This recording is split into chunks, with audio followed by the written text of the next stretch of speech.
ગયા વખતે આપણો ભક્તિ જીવન ગ્રંથ સંપન્ન થયો. એ શ્રી ગુસાઈજીએ ભક્તિ જીવન ગ્રંથ પુષ્ટિ પ્રવાહ મર્યાદા ભેદ ગ્રંથનું અનુક્ત વાર્તિક ચિંતન છે.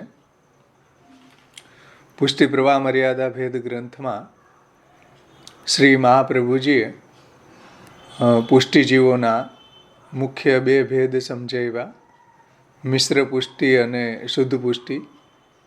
મિશ્ર પુષ્ટિની અંદર એના અવાંતર 3 ભેદો છે: પુષ્ટિ મિશ્ર પુષ્ટિ, પુષ્ટિ મિશ્ર મર્યાદા અને પુષ્ટિ મિશ્ર પ્રવાહ. એમાં પુષ્ટિ મિશ્ર પ્રવાહી જીવોનો અધમ પ્રકાર કેવો હોય, પુષ્ટિ મિશ્ર મર્યાદા જીવોનો અધમ પ્રકાર કેવો હોય અને પુષ્ટિ જીવોનો પ્રકાર કેવો હોય, એની સાધના પ્રણાલી કયા પ્રકારની હોય, આ વાત પ્રભુચરણોએ ભક્તિ જીવન ગ્રંથમાં આપણને સમજાવી. ત્યાર પછી હવે આગળના શ્લોકોનું આપણે અધ્યયન કરશું. 16 અને 17 એમાં શ્રી આચાર્ય ચરણો આજ્ઞા કરે છે: ફલમ ત્વત્ર નિરૂપ્યતે એવં સર્ગસ્તુ તેષાં હિ ફલમ ત્વત્ર નિરૂપ્યતે. આ રીતના સર્ગનું નિરૂપણ કરીને હવે ફલમ ત્વત્ર નિરૂપ્યતે, હવે ફલનું નિરૂપણ કરવામાં આવે છે. હવે ફલનું નિરૂપણ કરવામાં આવે છે કે પુષ્ટિ ભક્તિ માર્ગમાં ભગવાન એવ હિ ફલમ સ યથા આવિર્ભવેદ ભુવિ ગુણ સ્વરૂપ ભેદેન તથા તેષાં ફલમ ભવેત. પુષ્ટિ ભક્તિ માર્ગમાં ભગવાન જ એકમાત્ર ફલ છે અને તે ભગવાન યથા આવિર્ભવેદ ભુવિ, તે ભગવાન પૃથ્વી ઉપર ભક્તના હૃદયમાં અથવા તો ભક્તના ઘરમાં જે પ્રકારે ગુણ સ્વરૂપ ભેદેન, જે પ્રકારે ગુણના અને સ્વરૂપના ભેદથી, એટલે કે ગુણના ભેદથી હૃદયમાં વિપ્રયોગ અવસ્થામાં અને સ્વરૂપના ભેદથી બહાર સંયોગ અવસ્થામાં ભગવત સેવા વખતે, તો ગુણ સ્વરૂપ ભેદેન તથા તેષાં ફલમ ભવેત, એ રીતના ભગવાન ગુણ અને સ્વરૂપના ભેદથી પ્રગટ થઈને ફલરૂપ થાય છે. આ આખો શ્લોકનો અન્વય છે. આ શ્લોકની અંતર્ગત હવે આપણે શ્રી ગોકુલનાથજીની ટીકાનું અધ્યયન કરશું. પેજ નંબર 25 ઉપર આપણે જે ટીકાઓ લઈએ છીએ એમાં તમે જોઈ શકો, હિન્દીમાં એની વ્યાખ્યા આપી છે, એનું જ આપણે અધ્યયન કરશું. 25મા પેજ ઉપરથી જુઓ. આ શ્લોકના ટીકા શ્રી ગોકુલનાથજી કઈ રીતના સમજાવે છે कि इन मार्गों की सृष्टि का प्रकार बताने का उपसंहार आप श्री एवं सर्गस्तु तेषां हि इत्यादि शब्दों से कहते हैं कि आ રીતના સર્ગભેદ કહ્યો. હવે ફલનું નિરૂપણ કરવામાં આવે છે. तो इस प्रकार से सर्गभेद कहना समाप्त करके अब उसका फल आप श्री फलम त्वत्र निरूप्यते इत्यादि शब्दों से कहते हैं. आप श्री को तीनों मार्ग का निरूपण करना है, अतः वे इन मार्गों का फल बता रहे हैं. इनमें सबसे पहले पुष्टि मार्ग का फल बता रहे हैं. પુષ્ટિ ભક્તિ માર્ગની અંદર ફલ શું છે? ભગવાન એ વહી ફલમ, ભગવાન જ ફલ છે. भगवान ए वही फलम इत्यादि शब्दों से कहते हैं कि यहाँ भगवान पद का अर्थ है साक्षात पुरुषोत्तम ही फल है. पुष्टि भक्ति मार्ग में साक्षात परब्रह्म परम काष्ठापन्न भगवान श्री कृष्ण श्री पुरुषोत्तम જ ફલ છે, બીજું કોઈ ફલ નથી.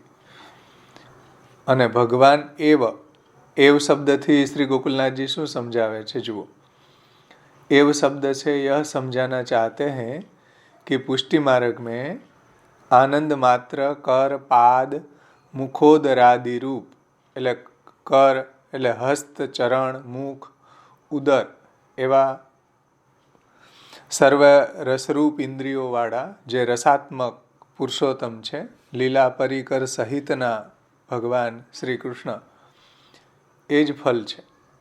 आनंद मात्र कर पाद मुख उदर आदि रूप से साक्षात पुरुषोत्तम का प्रकट होना ही फल है।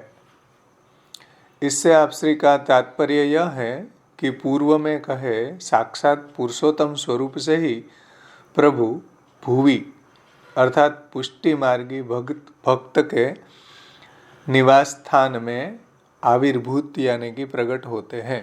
जो पुष्टि भक्त है एना घर में ज भगवान एनी सेवा लेवा माटे प्रगट थाय छे, ई ज फल छे।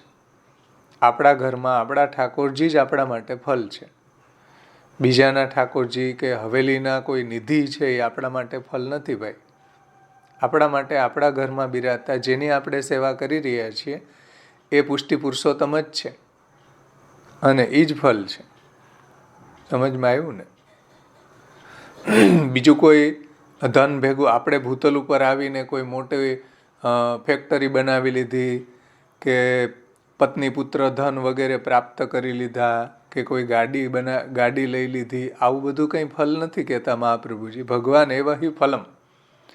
પુષ્ટિ ભક્તો જે છે એના જીવનમાં એના જીવનની સાર્થકતા શેમાં છે? ભગવાન એ વહી ફલમ, ભગવાન જ ફલ છે। કદાચ એને મોક્ષ પણ મેળવી લીધો તો પણ એની વેલ્યુ પુષ્ટિ માર્ગમાં કાંઈ નથી। તો મોક્ષની પણ જો વેલ્યુ ન હોય તો બીજા બધા ફલોની તો શું વિસાત। એટલે મહાપ્રભુજી કહે છે ભગવાન એ વહી ફલમ સ યથા આવિર્ભવેદ ભુવિ ગુણસ્વરૂપ ભેદેન તથા તેસામ ફલમ ભવેત। તો ભગવાન જ ફલ છે। આપણા જીવનમાં મેન ગોલ ભગવાનનું ભજન હોવું જોઈએ, ભગવાનની સેવા હોવું જોઈએ। તો એ ભગવાન જ ફલ છે, એ સિવાય પુષ્ટિજીવો માટે કોઈ ફલ નથી। અને પુષ્ટિજીવોને જો ભગવાનની પ્રાપ્તિ ન થઈ તો દૈવી સૃષ્ટિમાં જન્મેલા હોવા છતાં પણ એનો જન્મ ભૂતલ ઉપર વ્યર્થ છે। વૃથા તજન્મ ભૂતલે, જે હરિરાયજી પણ જન્મ વૈફલ્યાષ્ટકમાં આજ્ઞા કરે છે કે ના રાધો રાધિકા નાથ ન ચ દ્રષ્ટા સુબોધિની વૃથા તજન્મ ભૂતલે। જેને રાધિકા નાથ એવા ભગવાન શ્રી કૃષ્ણની સેવા નથી કરી, જેને રાધિકા નાથ એવા ભગવાન શ્રી કૃષ્ણના નામ રૂપ ગુણ લીલા અને ચરિત્રોનું જેમાં વર્ણન છે એવા સુબોધનીજીનું અવગાહન નથી કર્યું, એનો જન્મ આ ભૂતલ ઉપર વૃથા છે। દૈવી સૃષ્ટિમાં જન્મેલા હોવા છતાં પણ આપણો જન્મારો વ્યર્થ થઈ જાય જો ભગવાનની પ્રાપ્તિ ન થાય તો। એટલે મહાપ્રભુજી કહે છે ભગવાન એ વહી ફલમ। આપણા જીવનનો મેન ગોલ ભગવાન જ હોવા જોઈએ। બીજું બધું છે ભગવાનની પ્રાપ્તિમાં અવાંતરતયા આપણને ઉપયોગી થતું હોય તો એમાં કોઈ પ્રોબ્લેમ નથી, પરંતુ ભગવાનથી વિમુખ કરનારા જે બી પદાર્થો છે કે ભગવાનની પ્રાપ્તિમાં જે બી અંતરાયરૂપ પદાર્થો છે કે વ્યક્તિઓ છે એ બધાને તો મહાપ્રભુજીએ છોડવાનું કહ્યું છે કે ભાર્યાદિર અનુકૂલશ્ચેત કાર્યેત ભગવત ક્રિયામ ઉદાસીને સ્વયં કુર્યાત પ્રતિકૂલે ગૃહમ ત્યજેત। ભગવાનના ભજનમાં જે પ્રતિકૂળ પદાર્થો હોય એને છોડવા જરૂરી છે। એટલે ભગવાન જ પુષ્ટિજીવો માટે ફલ છે। ભગવાન સિવાય બીજું કોઈ આપણા માટે ફલ હોઈ ન શકે। આપણા જીવનની સાર્થકતા પણ ભગવાનના ભજનમાં જ છે, બીજા કશુંમાં જ નહીં। પછી આગળ શ્રી ગોકુલનાથજી આજ્ઞા કરે છે, જુઓ, इसमें यदि किसी को ऐसी शंका होती है कि जैसे ज्ञानी भक्त के लिए भगवान हृदय में ही भावना द्वारा प्रकट होते हैं। ज्ञानी भक्तो जे छे अथवा तो ज्ञानीओ छे एओ वेद निहितम गुहायाम એ હૃદય ગુહાની અંદર એનું ધ્યાન કરે છે। મર્યાદા માર્ગી ભક્તો હોય તો એનું સ્મરણ કરે છે, કીર્તન કરે છે। એટલે સ યથા આવિર્ભવેદ ભુવિ ગુણ સ્વરૂપ ભેદેન, એ વાતને ગોકુલનાથજી સમજાવે છે. ગુણ સ્વરૂપના ભેદથી ભગવાન પ્રગટ થાય છે. તો જ્ઞાન માર્ગની અંદર તો ભગવાનનું આંતરભજન થાય છે, આંતર એનું ધ્યાન કરવામાં આવે છે. ज्ञान मार्गी भक्त के लिए भगवान हृदय में ही भावना द्वारा प्रकट होते हैं. तो पुष्टि मार्ग में भी कदाचित वैसे ही प्रकट होते होंगे अंतर हृदयમાં, કે હૃદયમાં એનું ધ્યાન જ કરવાનું હશે. આવી કોઈ શંકા કરે તો એના સમાધાનમાં આપશ્રી આજ્ઞા કરે છે કે જૈસે ज्ञानी भक्त के लिए भगवान हृदय में ही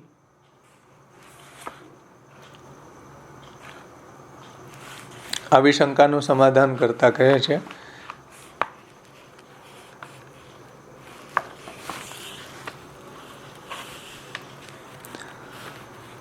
ગુણ સ્વરૂપ ભેદેન તથા તેસામ ફલમ ભવેત इत्यादि शब्दों द्वारा आ शंकाનું समाधान करे છે. गुण का अर्थ है भगवान के गुण, भगवान का अपने गुणों से सहित प्रकट होने का अर्थ है भगवान का अपने भक्त को देखना. समझो, गुण स्वरूप भेदेन એનો અર્થ શ્રી ગોકુલનાથજી શું કરે છે? गुणનો अर्थ करे છે गुणों के सहित प्रकट होने का अर्थ है भगवान का अपने भक्तों को देखना, भगवान का अपने भक्त से वार्तालाप करना. આ ગુણો સાથે ભગવાન પ્રગટ થાય છે. કેવલ ભગવાન દર્શન જ આપી દે એટલું નહીં, પણ ભક્તો સાથે વાર્તાલાપ કરે, ભક્તોને સાનુભાવ જતાવે, ભક્તો પાસેથી માગીને અરોગે. સમજો, આ ગુણ સ્વરૂપનો અર્થ છે. ગુણનો અર્થ આ રીતના લીધો છે ગોકુલનાથજીએ. भगवान का अपने भक्तों को देखना, भगवान का अपने भक्त से वार्तालाप करना इत्यादि प्रकार से भगवान का अपने भक्त के संग लीला करनी. આનું નામ ગુણ સ્વરૂપ ભેદેન પ્રગટ થવું. જે આપણા વાર્તા પ્રસંગોની અંદર ભગવાન આ રીતના જ એ ભગવદીઓની સામે પ્રગટ થયા હતા પોતાના બધા ગુણો સાથે. એટલે એવી રીતના સાનુભાવતા પણ એને જતાવતા. શાકવાડી આવી, શાકવાડી પાસે એનું શાક ખરીદવા કે મેવો ખરીદવા માટે એ ભક્તને આજ્ઞા કરતા. ભક્ત છે બજારમાંથી કોઈ સામગ્રી ન લાવે ત્યાં સુધી ઠાકોરજી છે દરવાજો ન ખોલે. તો આ બધું ભગવાન છે ભક્તોની સામે ગુણ સહિત પ્રગટ થતા. એટલે કે ભક્તોની સાથે એટલે તમે જે સમજાવ્યું ને કે કર, હસ્ત, ચરણ, મુખ અને ઉદર વગેરે સાક્ષાત પુરુષોત્તમ સ્વરૂપ પરિકર સાથે, તો સાથે પછી એવું પણ સમજવાનું ને આપણે કે 6 ગુણો વાળા પ્રભુ પ્રગટ થયા, એ પણ આવે ને જોડે. 6 ગુણો તો એમાં અવાંતર બિરાજતા જ હોય તો જ એને આપણે આનંદ માત્ર કર, પાદ, મુખોદરાદિ કહી શકીએ. એમને એ શબ્દ મૂકી શકાય ને એમ કેવું છે. હા, શ્યોર. ભગવાન જે પરબ્રહ્મ છે એની અંદર 6 ગુણો તો બિરાજે જ છે, એટલે તો એ ભગવાન છે. એટલે તો અહીંયા કીધું ભગવાન એ વહી ફલમ. તો ભગવાન એટલે કે ઐશ્વર્ય આદિ ગુણોથી સંપન્ન. હા હા, જરૂર જરૂર જરૂર. ઐશ્વર્ય, વીર્ય, અહીંયા ગુણનો અર્થ એવો પણ લીધો છે ટીકાકારોએ કે ગુણ સ્વરૂપ ભેદન એટલે ગુણ એટલે ઐશ્વર્ય, વીર્ય, યશ, શ્રી, જ્ઞાન, વૈરાગ્ય સહિત. એવો પણ ટીકાકારોએ અર્થ સમજાવ્યો છે. અત્યારે આપણે ગોકુલનાથજીની ટીકા જોઈ રહ્યા છીએ. એટલે ગોકુલનાથજી કહે છે કે હા, આપણે શાસ્ત્રાર્થ પ્રકરણમાં 24મી તારીખમાં પ્રભુનું ઈ જ આવે. એમાં જો આગળ કહે છે गुण स्वरूप भेदेन. तो भगवान अपने भक्त से वार्तालाप करना इत्यादि, એટલે આદિ શબ્દથી બધું સમજી લેવું. વાર્તાલાપ કરવા, એની સાથે બધી જ પ્રકારના સુખદાન કરવા, માગીને આરોગી લેવું. જેમ સમરાય ને ગોરજા ને પ્રસંગમાં આવે ને કે ઠાકોરજીએ કહ્યું કે ભાઈ હવે ટેરો શા માટે લે છે, જો હું તારી સામે જ આરોગું છું. તો આ રીતના ભગવાન ગુણ સ્વરૂપના ભેદથી પ્રગટ થાય છે. આદિ શબ્દ અહીંયા ગોકુલનાથજીએ મૂક્યો છે. વાર્તાલાપ કરના ઇત્યાદિ.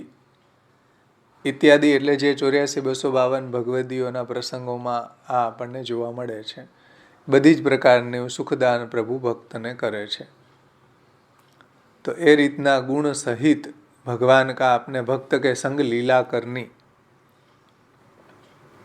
કારણ કે દર્શન થવું એ તો દર્શન તો ઘણા એવા મર્યાદા માર્ગી ભક્તોને પણ થયું છે. પણ પુષ્ટિ ભક્તિ માર્ગની વિલક્ષણતા એ છે કે લીલામાં ભક્તોને ઇન્વોલ્વમેન્ટ છે. ભક્તોનો લીલામાં પણ એને સામેલ કર્યા છે. દર્શન થવું એ તો બહુ સામાન્ય વાત છે. લીલા એની સાથે કરે પ્રભુ, કે એની સાથે પ્રભુ પોતાનું લીલા રસાત્મક મહાત્મ્યને પ્રગટ કરે, કે એને પ્રભુ એટલા પરવશ બની જાય કે એની સામે પ્રભુ પોતાનો ભોગ્ય ભાવ પ્રગટ કરી દે. આ ગુણ સ્વરૂપ ભેદેન તથા તેસામ ફલમ ભવે, જે આપણે સર્વોત્તમ સ્તોત્રમાં એ અધ્યયન ચાલે છે ને અત્યારે. तो वार्तालाप करना इत्यादि. इत्यादि प्रकार से भगवान अपने भक्त के संग लीला करनी. कहने का अर्थ यह है कि शुद्ध पुष्टि मार्ग में भगवान भावना रूप से नहीं अपितु साक्षात रूप से प्रकट होते हैं. એટલે આપણે ત્યાં કોઈ હૃદયમાં ભાવના કરી લે એનાથી ભક્ત છે એને સંતોષ નથી થતો. બહાર ભગવાનનું પ્રાગટ્ય થાય, બહાર પ્રભુની સેવા કરે સર્વેન્દ્રિયોથી. દર્શનમ સ્પર્શનમ સ્પષ્ટમ તથા કૃતિ ગતિ સદા શ્રવણમ કીર્તનમ સ્પષ્ટમ. સર્વેન્દ્રિયોથી ઠાકોરજીની સેવા કરે તો જ ભક્તને સંતોષ થાય છે. એટલે શ્રી મહાપ્રભુજીએ શાસ્ત્રાર્થ પ્રકરણમાં આ વાત સમજાવી છે કે કૃષ્ણ શબ્દેન બહિર્ભજન એવ મુખ્યમ. જો મહાપ્રભુજી ત્યાં આ વાત સમજાવે છે કે કૃષ્ણ શબ્દેન બહિર્ભજન એવ મુખ્યમ. સાયુજ્ય કામ્યયા, જેને સાયુજ્યની કામના હોય, ભગવત પ્રાપ્તિની કામના હોય, એને કૃષ્ણનું ભજન કરવું. એ શ્લોકમાં મહાપ્રભુજી કહે છે કે અહીંયા કૃષ્ણ શબ્દથી બહિર્ભજન એવ મુખ્યમ, પ્રભુનું બહિર્ભજન, પ્રભુની સેવા, પ્રભુને સર્વેન્દ્રિયોથી ઠાકોરજીની સેવા કરવી એ મુખ્ય છે. કોઈ હૃદયમાં ધ્યાન ધરી લેવું ને કોઈ હૃદયની અંદર માનસી કરી લેવી, માનસી એને કહેવાય નહીં, એને ધ્યાન કહેવાય, એને સ્મરણ કહેવાય. એ આપણે ત્યાં અનુસરમાં છે. મુખ્ય તો પ્રભુની સેવા છે. સમજમાં આવ્યું ને વાત?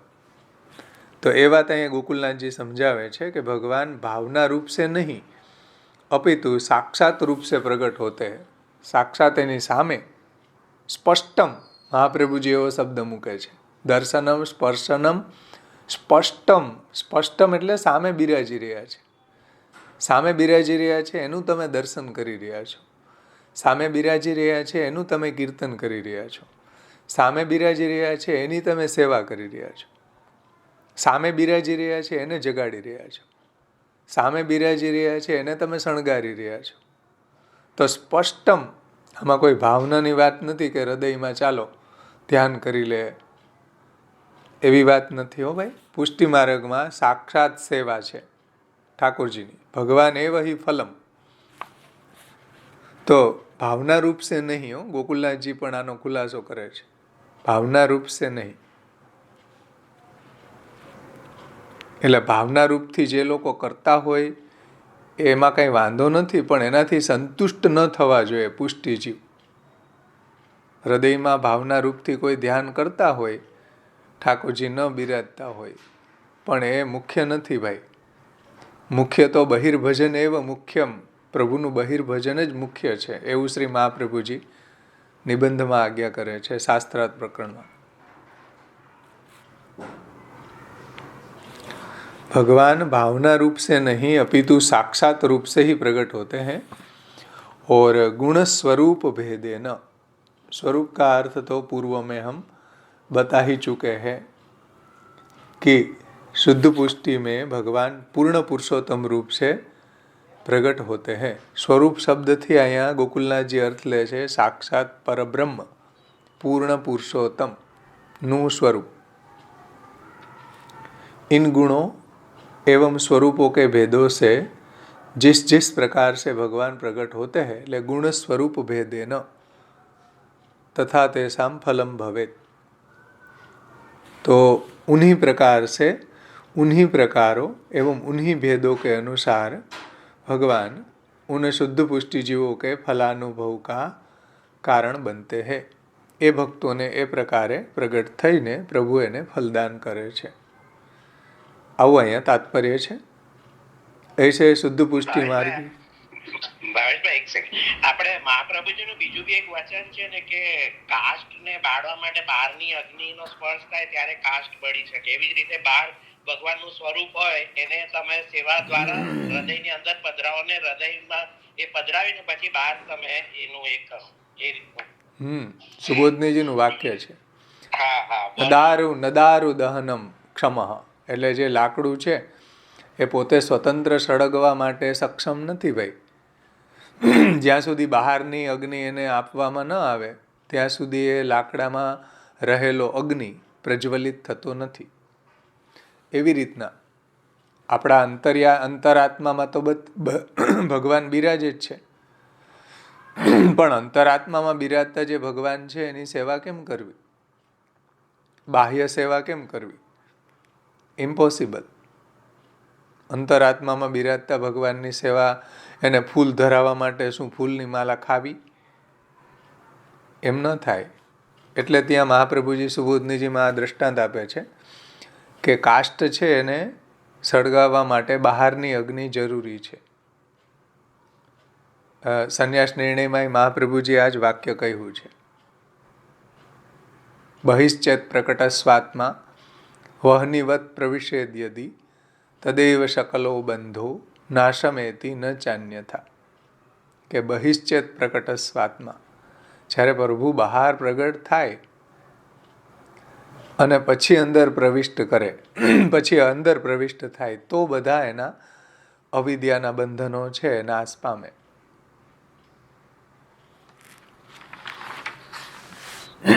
એટલા માટે તાત્પર્ય એ છે અહીંયા કે બહિર્ભજન એવ મુખ્યમ, ભગવાનનું બહિર્ભજન જ મુખ્ય છે ભાઈ।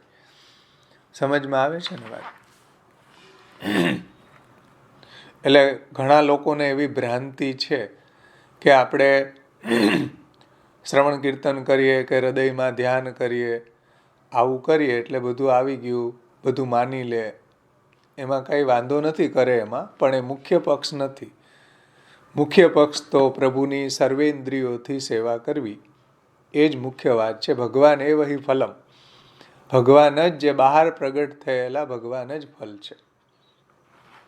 તો એ વાત અહીંયા ગોકુલનાથજીએ સમજાવી છે कि भगवान का साक्षात संबंध रूपी फल प्राप्त होना तो युक्त ही है।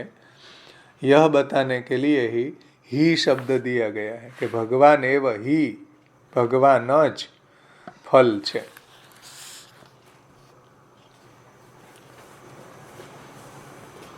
એટલે સાક્ષાત સંબંધ થવો પ્રભુ સાથે, સાક્ષાત આપણી સર્વેન્દ્રિયોથી પ્રભુને આપણે સેવા કરી શકીએ, પ્રભુનું સેવન કરી શકીએ, એ જ ફલ છે। અને મહાપ્રભુજી એને જ શ્રેષ્ઠ ગણે છે કે ભૂતલ ઉપર પ્રભુની સેવા કરવી, એ સેવાનું ફલ સેવા જ છે। સેવા આપણે ત્યાં સાધન રૂપા નથી, સેવા આપણે ત્યાં ફલ રૂપા છે।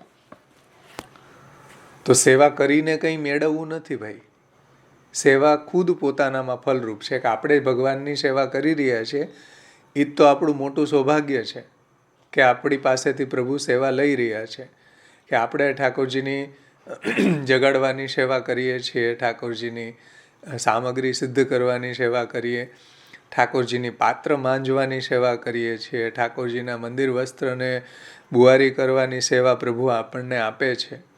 તો આ બહુ મોટું સૌભાગ્ય આપણું છે કે જે મોટા મોટા ઋષિમુનિઓને કે મોટા મોટા દેવતાઓને પણ જે સેવા દુર્લભ છે એવી સેવા ભગવાને આપણને આપી છે, પણ એ આપણને એનું મહાત્મ્ય નથી। કેમ? કેમ કે આપણે મહાપ્રભુજીના ગ્રંથો નથી સમજ્યા, મહાપ્રભુજીના ગ્રંથો સમજીએ તો આપણને આપણા ઘરમાં બિરાજતા ઠાકોરજીનું મહાત્મ્ય થાય. જે મહાપ્રભુજીએ નિબંધમાં આજ્ઞા કરી છે કે પ્રમેય પરિજ્ઞાનંચ ફલાનુભવ રૂપમ. પ્રમેય તો આપણા ઘરમાં બિરાજે છે, પણ એની ફલાનુભૂતિ કરવી, પ્રમેય પરિજ્ઞાનંચ ફલાનુભવ રૂપમ, એ પ્રમેયનું પરિજ્ઞાન થવું એ જ ફલાનુભવ રૂપ છે. તો આપણા ઘરમાં બિરાજતા ઠાકોરજી છે એનું જ્યારે આપણને એવું મહાત્મ્ય જ્ઞાન મહાપ્રભુજીના ગ્રંથોથી, ભાગવતથી, સુબોધનીજીથી, પુરુષોત્તમ સહસ્ત્રનામથી આપણે સમજશું, ત્યારે આપણને આપણી જે સેવા છે એ કંઈક આધ્યાત્મિક લેવલની થશે. તો પ્રભુનું મહાત્મ્ય જ્ઞાન સમજીને જે આપણને પ્રભુમાં પ્રેમ થાય ને, એ પ્રેમ રિલાયેબલ પ્રેમ હોય છે, એ સુદૃઢ પ્રેમ હોય છે. તો એવા પ્રેમ સાથે જ્યારે પ્રભુની સેવા આપણે કરીએ તો આપણી સેવા પણ કંઈક આધ્યાત્મિક લેવલ ઉપર જશે. સાવ આદિ ભૌતિકી કે સાવ ક્રિયારતા ન રહીએ. એટલા માટે પ્રભુના નામ, રૂપ, ગુણ, લીલા, ચરિત્રો એનું પણ આપણે અવગાહન કરવું જોઈએ. મહાપ્રભુજીએ જે રીતના આપણને પ્રભુનું મહાત્મ્ય શાસ્ત્રાર્થ પ્રકરણ સર્વનિર્ણય પ્રકરણ, ભાગવતાર્થ પ્રકરણમાં સમજાવ્યું છે, એનું જો આપણે અવગાહન કરીએ તો આપણને આપણા ઠાકોરજીનું મહાત્મ્ય થાય, આપણને આપણા ઘરમાં બિરાજતા ઠાકોરજીની સેવા ફલરૂપ લાગે. આ ખૂબ જરૂરી છે. નહીંતર આપણે સાવ ક્રિયારતા બની જાય અને સેવાની સાથે સાથે આપણે અષ્ટસખાઓના કીર્તનો દ્વારા એ લીલાનું પણ અનુસંધાન કરીએ તો આપણું ચિત્ત પણ કૃષ્ણમાં પ્રવણ થાય, પ્રભુની લીલાનું પણ આપણને અનુસંધાન રહે અને આપણું હૃદય પણ એવું આર્દ્ર લીલા ભગવદ સેવા યોગ્ય બને લીલાના ચિંતનથી. સમજમાં આવે ને? કેવલ અપ્રશ જ પાયડા કરીએ તો આપણું ચિત્ત નૈષ્ઠુર્ય બની જાય. હમણાં ગુસાઈજીએ કહ્યું ને કે મર્યાદા કેવલા ભ્રાંતા ચિત્ત નૈષ્ઠુર્યાત. અને એનું ચિત્ત છે ભગવાનની સેવાને લાયક જે આર્દ્રતા હોવી જોઈએ એ પછી એમાં ન આવે. એટલે જો પ્રભુની લીલાનું ચિંતન સાથે આપણી સેવા ચાલે તો આપણી સેવા જે છે એ પણ સેવા કથાત્મિકા બની જાય, કથા આપણી સેવાત્મિકા બની જાય.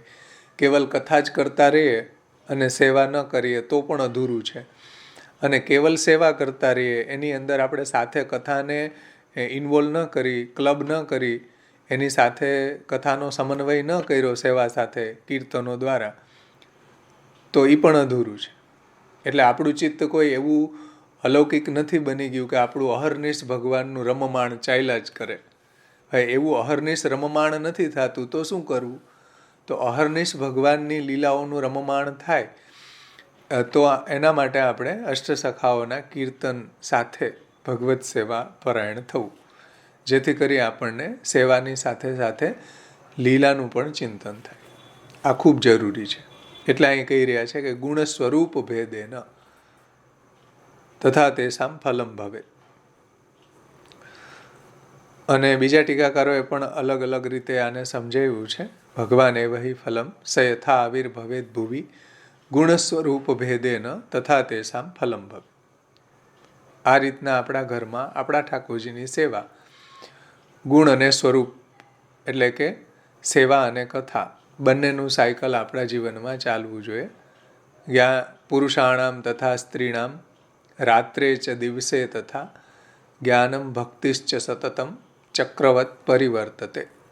પુરુષાણામ એટલે બધા ગોપો, નંદરાયજી, બધા ગોપસખાઓ વગેરે જે છે, એમાં ગોપો વગેરે જે છે એને પ્રભુનો દિવસે સંયોગ થતો.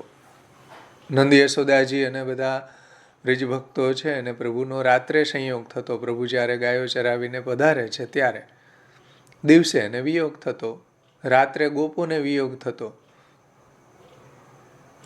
તો બંનેનું સાયકલ સેવા અને કથાનું ચાલ્યું, એને કારણે એની ભક્તિ નિરોધ અવસ્થામાં ખીલી ગઈ. તો આ રીતના જો આપણે પણ ભગવત સેવા અને કથા પરાયણ રહીએ તો બ્રજવાસીઓની જેમ મહાપ્રભુજી એમ કહે છે કે આધુનિક પુષ્ટિ ભક્તોની પણ ભક્તિ નિરોધ અવસ્થામાં ખીલી જાય. સમજમાં આવ્યું ને? તો આ રીતના ભગવાન એવહિ ફલમ સ યથા આવિર્ભવેદ ભુવિ ગુણ સ્વરૂપ ભેદેન તથા તેષાં ફલમ ભવે. અહીંયા આપણો 17મો શ્લોક આ સંપન્ન થયો. આમાં કોઈને કંઈ પ્રશ્ન હોય તો પૂછી શકો. ભાવેશભાઈ, આપણે તમે હમણાં કહ્યું કે સેવાનું ફળ સેવા, તો આમ તો સેવા માં ફળ કહેવાય છે ને, સેવાનું ફળ એવું નથી બોલાતું ને, એ કઈક એ રીતનું છે. તો સેવા યાદૃશી સેવના પ્રોક્તા તત્સિદ્ધો ફલમુચ્યતે અલૌકિકસ્ય દાનેહિ ચાદ્ય સિદ્ધ્યન મનોરથ. એવું શ્રી મહાપ્રભુજી સેવા ફલમાં કહે છે કે યાદૃશી સેવના એટલે સેવા ના ફલ નથી, સેવા માં ફલ છે. સેવા ના ફલ એટલે શું કે આટલી સેવા કરી લીધી પછી આવું ફલ મળશે, આટલી સેવા તમે કરી લ્યો પછી ગૌલોકધામ મળશે.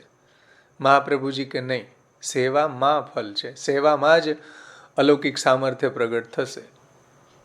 સેવા કરતા કરતા આવા 3 ફલોની અનુભૂતિ થશે. સેવા ના ફલ નથી ભાઈ. એટલે આટલી સેવા કરી લીધા પછી આવું ફલ મળશે. જો આવું કહેવામાં આવે તો સેવા છે કોઈ સાધન રૂપ બની ગઈ ને ફલ કોઈ અલગ બની ગયું. આવું આપણે ત્યાં મહાપ્રભુજીના સિદ્ધાંતના સંદર્ભમાં આવું ન વિચારી શકાય. મહાપ્રભુજી તો એમ કહે છે કે સેવામાં ફલ છે, સેવા ના ફલ નથી. એટલે મેં એ જ વાત કરી કે સેવા જ ફલ છે. સમજમાં આવ્યું ને? ઠાકોરજીની સેવા કરી રહ્યા છીએ એ સેવામાં જ ફલ છે. મેં એ જ વાત કરી.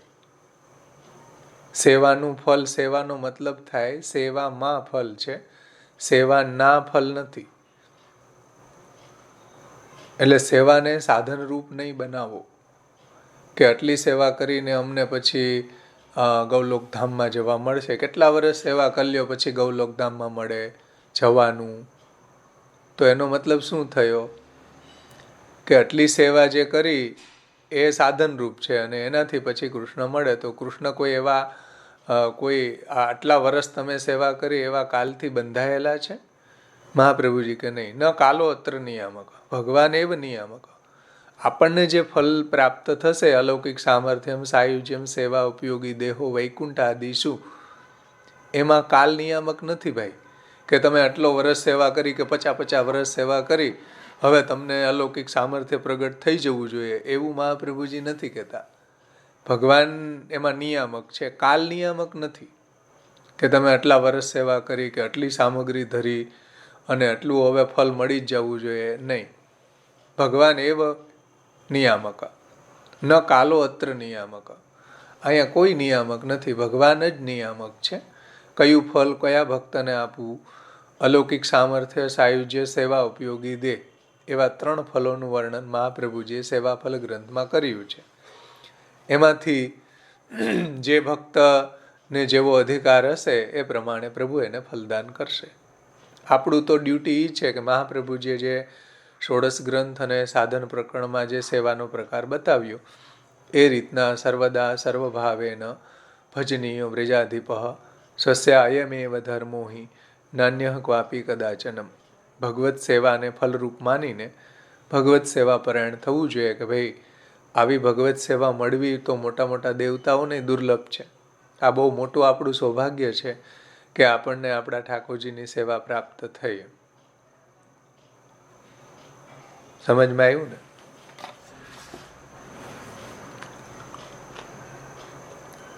એટલે સેવા જ ફળ છે એમ. ઓકે, ચલો બીજા કોઈને કઈ પ્રશ્ન છે?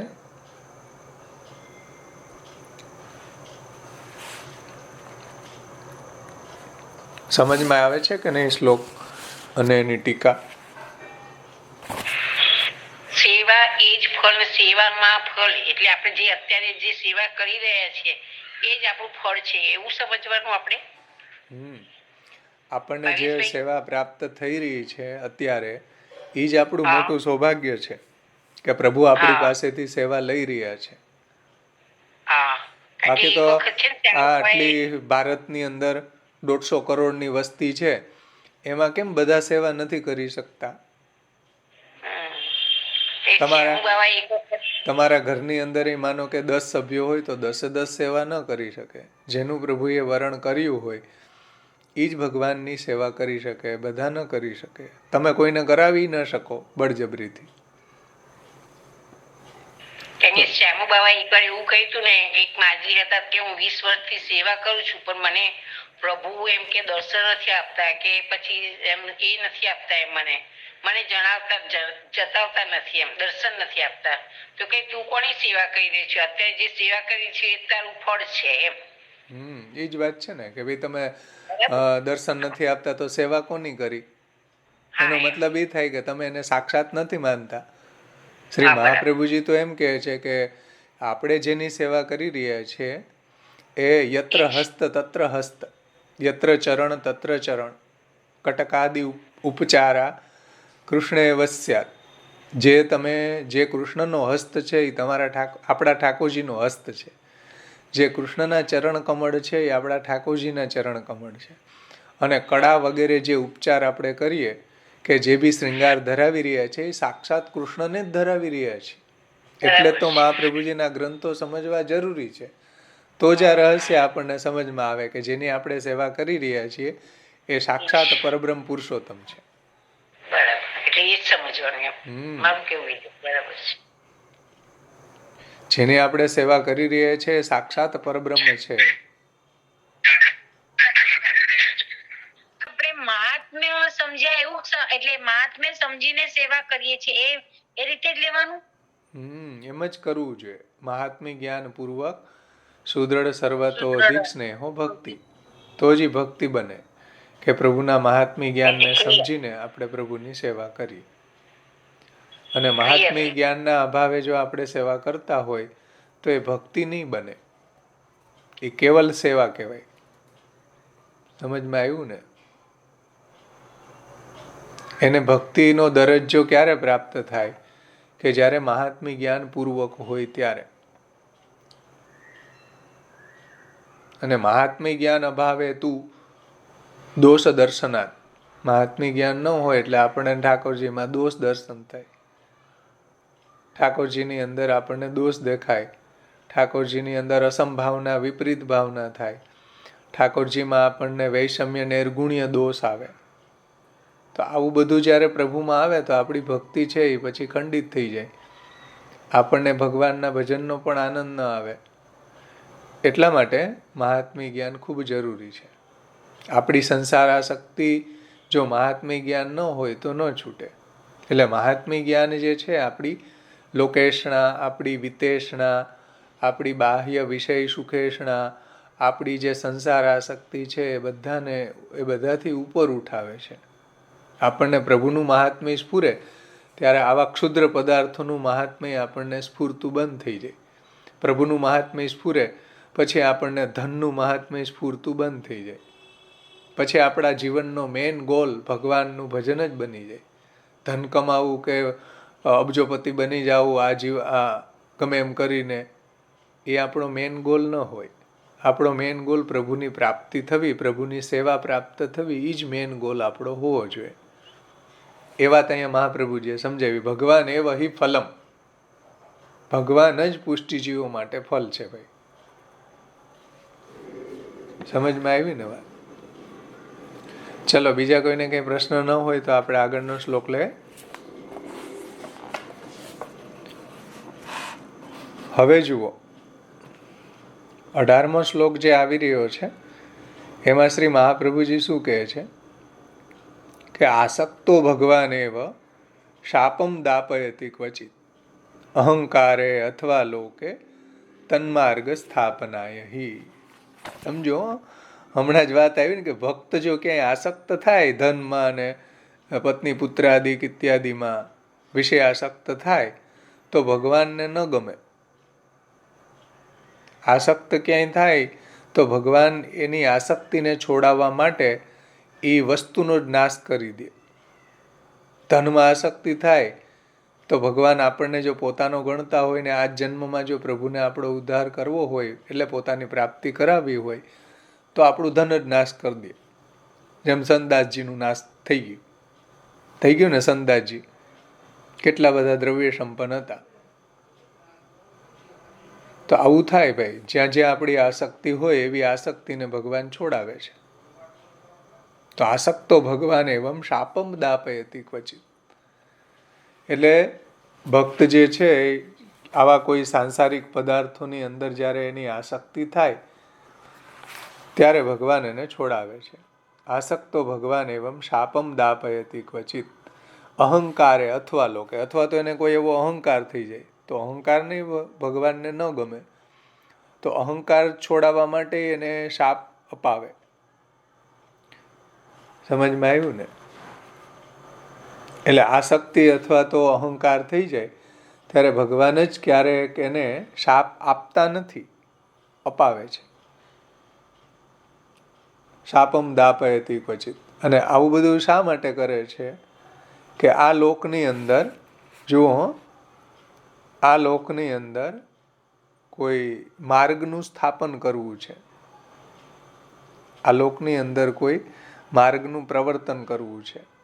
એટલા માટે પણ પ્રભુ આવી લીલા કરે છે કે એને શાપ અપાવીને ભૂતલ ઉપર પ્રગટ કરે છે અને એના દ્વારા ભક્તિ માર્ગનો પ્રચાર થાય છે. બીજા ભગવત ભક્તો પણ એના સંગથી ભગવત પ્રાપ્તિ કરે છે.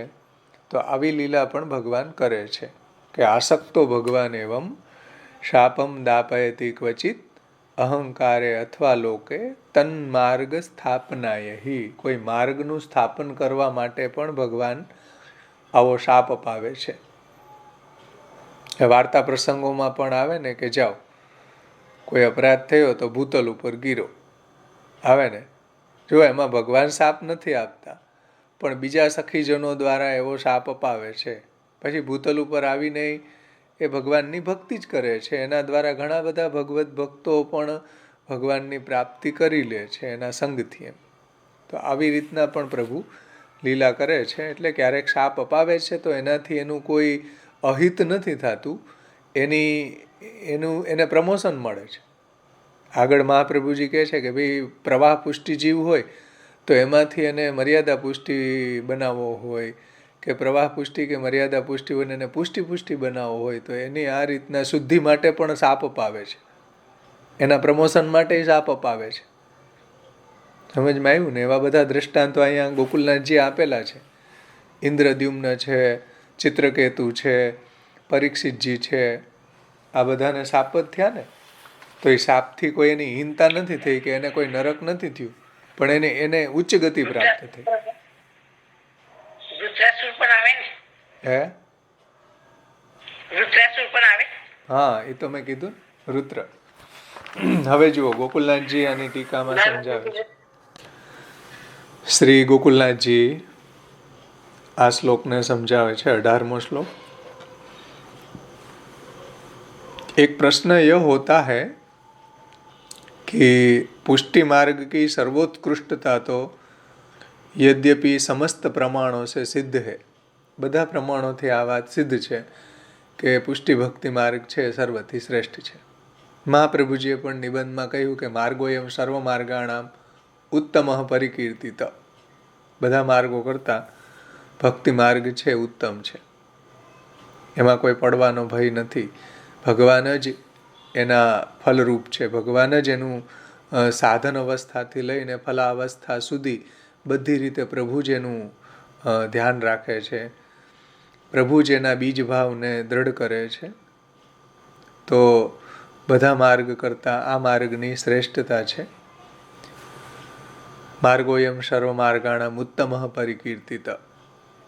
તો પછી सर्वथी श्रेष्ठ है, तथापि पुष्टि मार्गी होने पर भी वृत्र को आसुरी योनि में प्रवेश मिलने का क्या कारण हो सकता है. वृत्र जेवा भगवदी चित्रकेतु जे छे ए एवा भगवत भक्त ने आसुरी योनि में जन्म केम मळ्यो भाई? एटलो भक्ति मार्ग जो उत्कृष्ट होय तो आवी शंका उठावी. एनो जवाब आपे छे श्री गोकुलनाथजी. શંકા બધાને સમજાવી ને કે ભાઈ ભક્તિ માર્ગ છે, પુષ્ટિ ભક્તિ માર્ગ એટલો સર્વોત્કૃષ્ટ છે, સાક્ષાત પરબ્રહ્મ પુષ્ટિ પુરુષોત્તમની પ્રાપ્તિ કરાવનારો છે.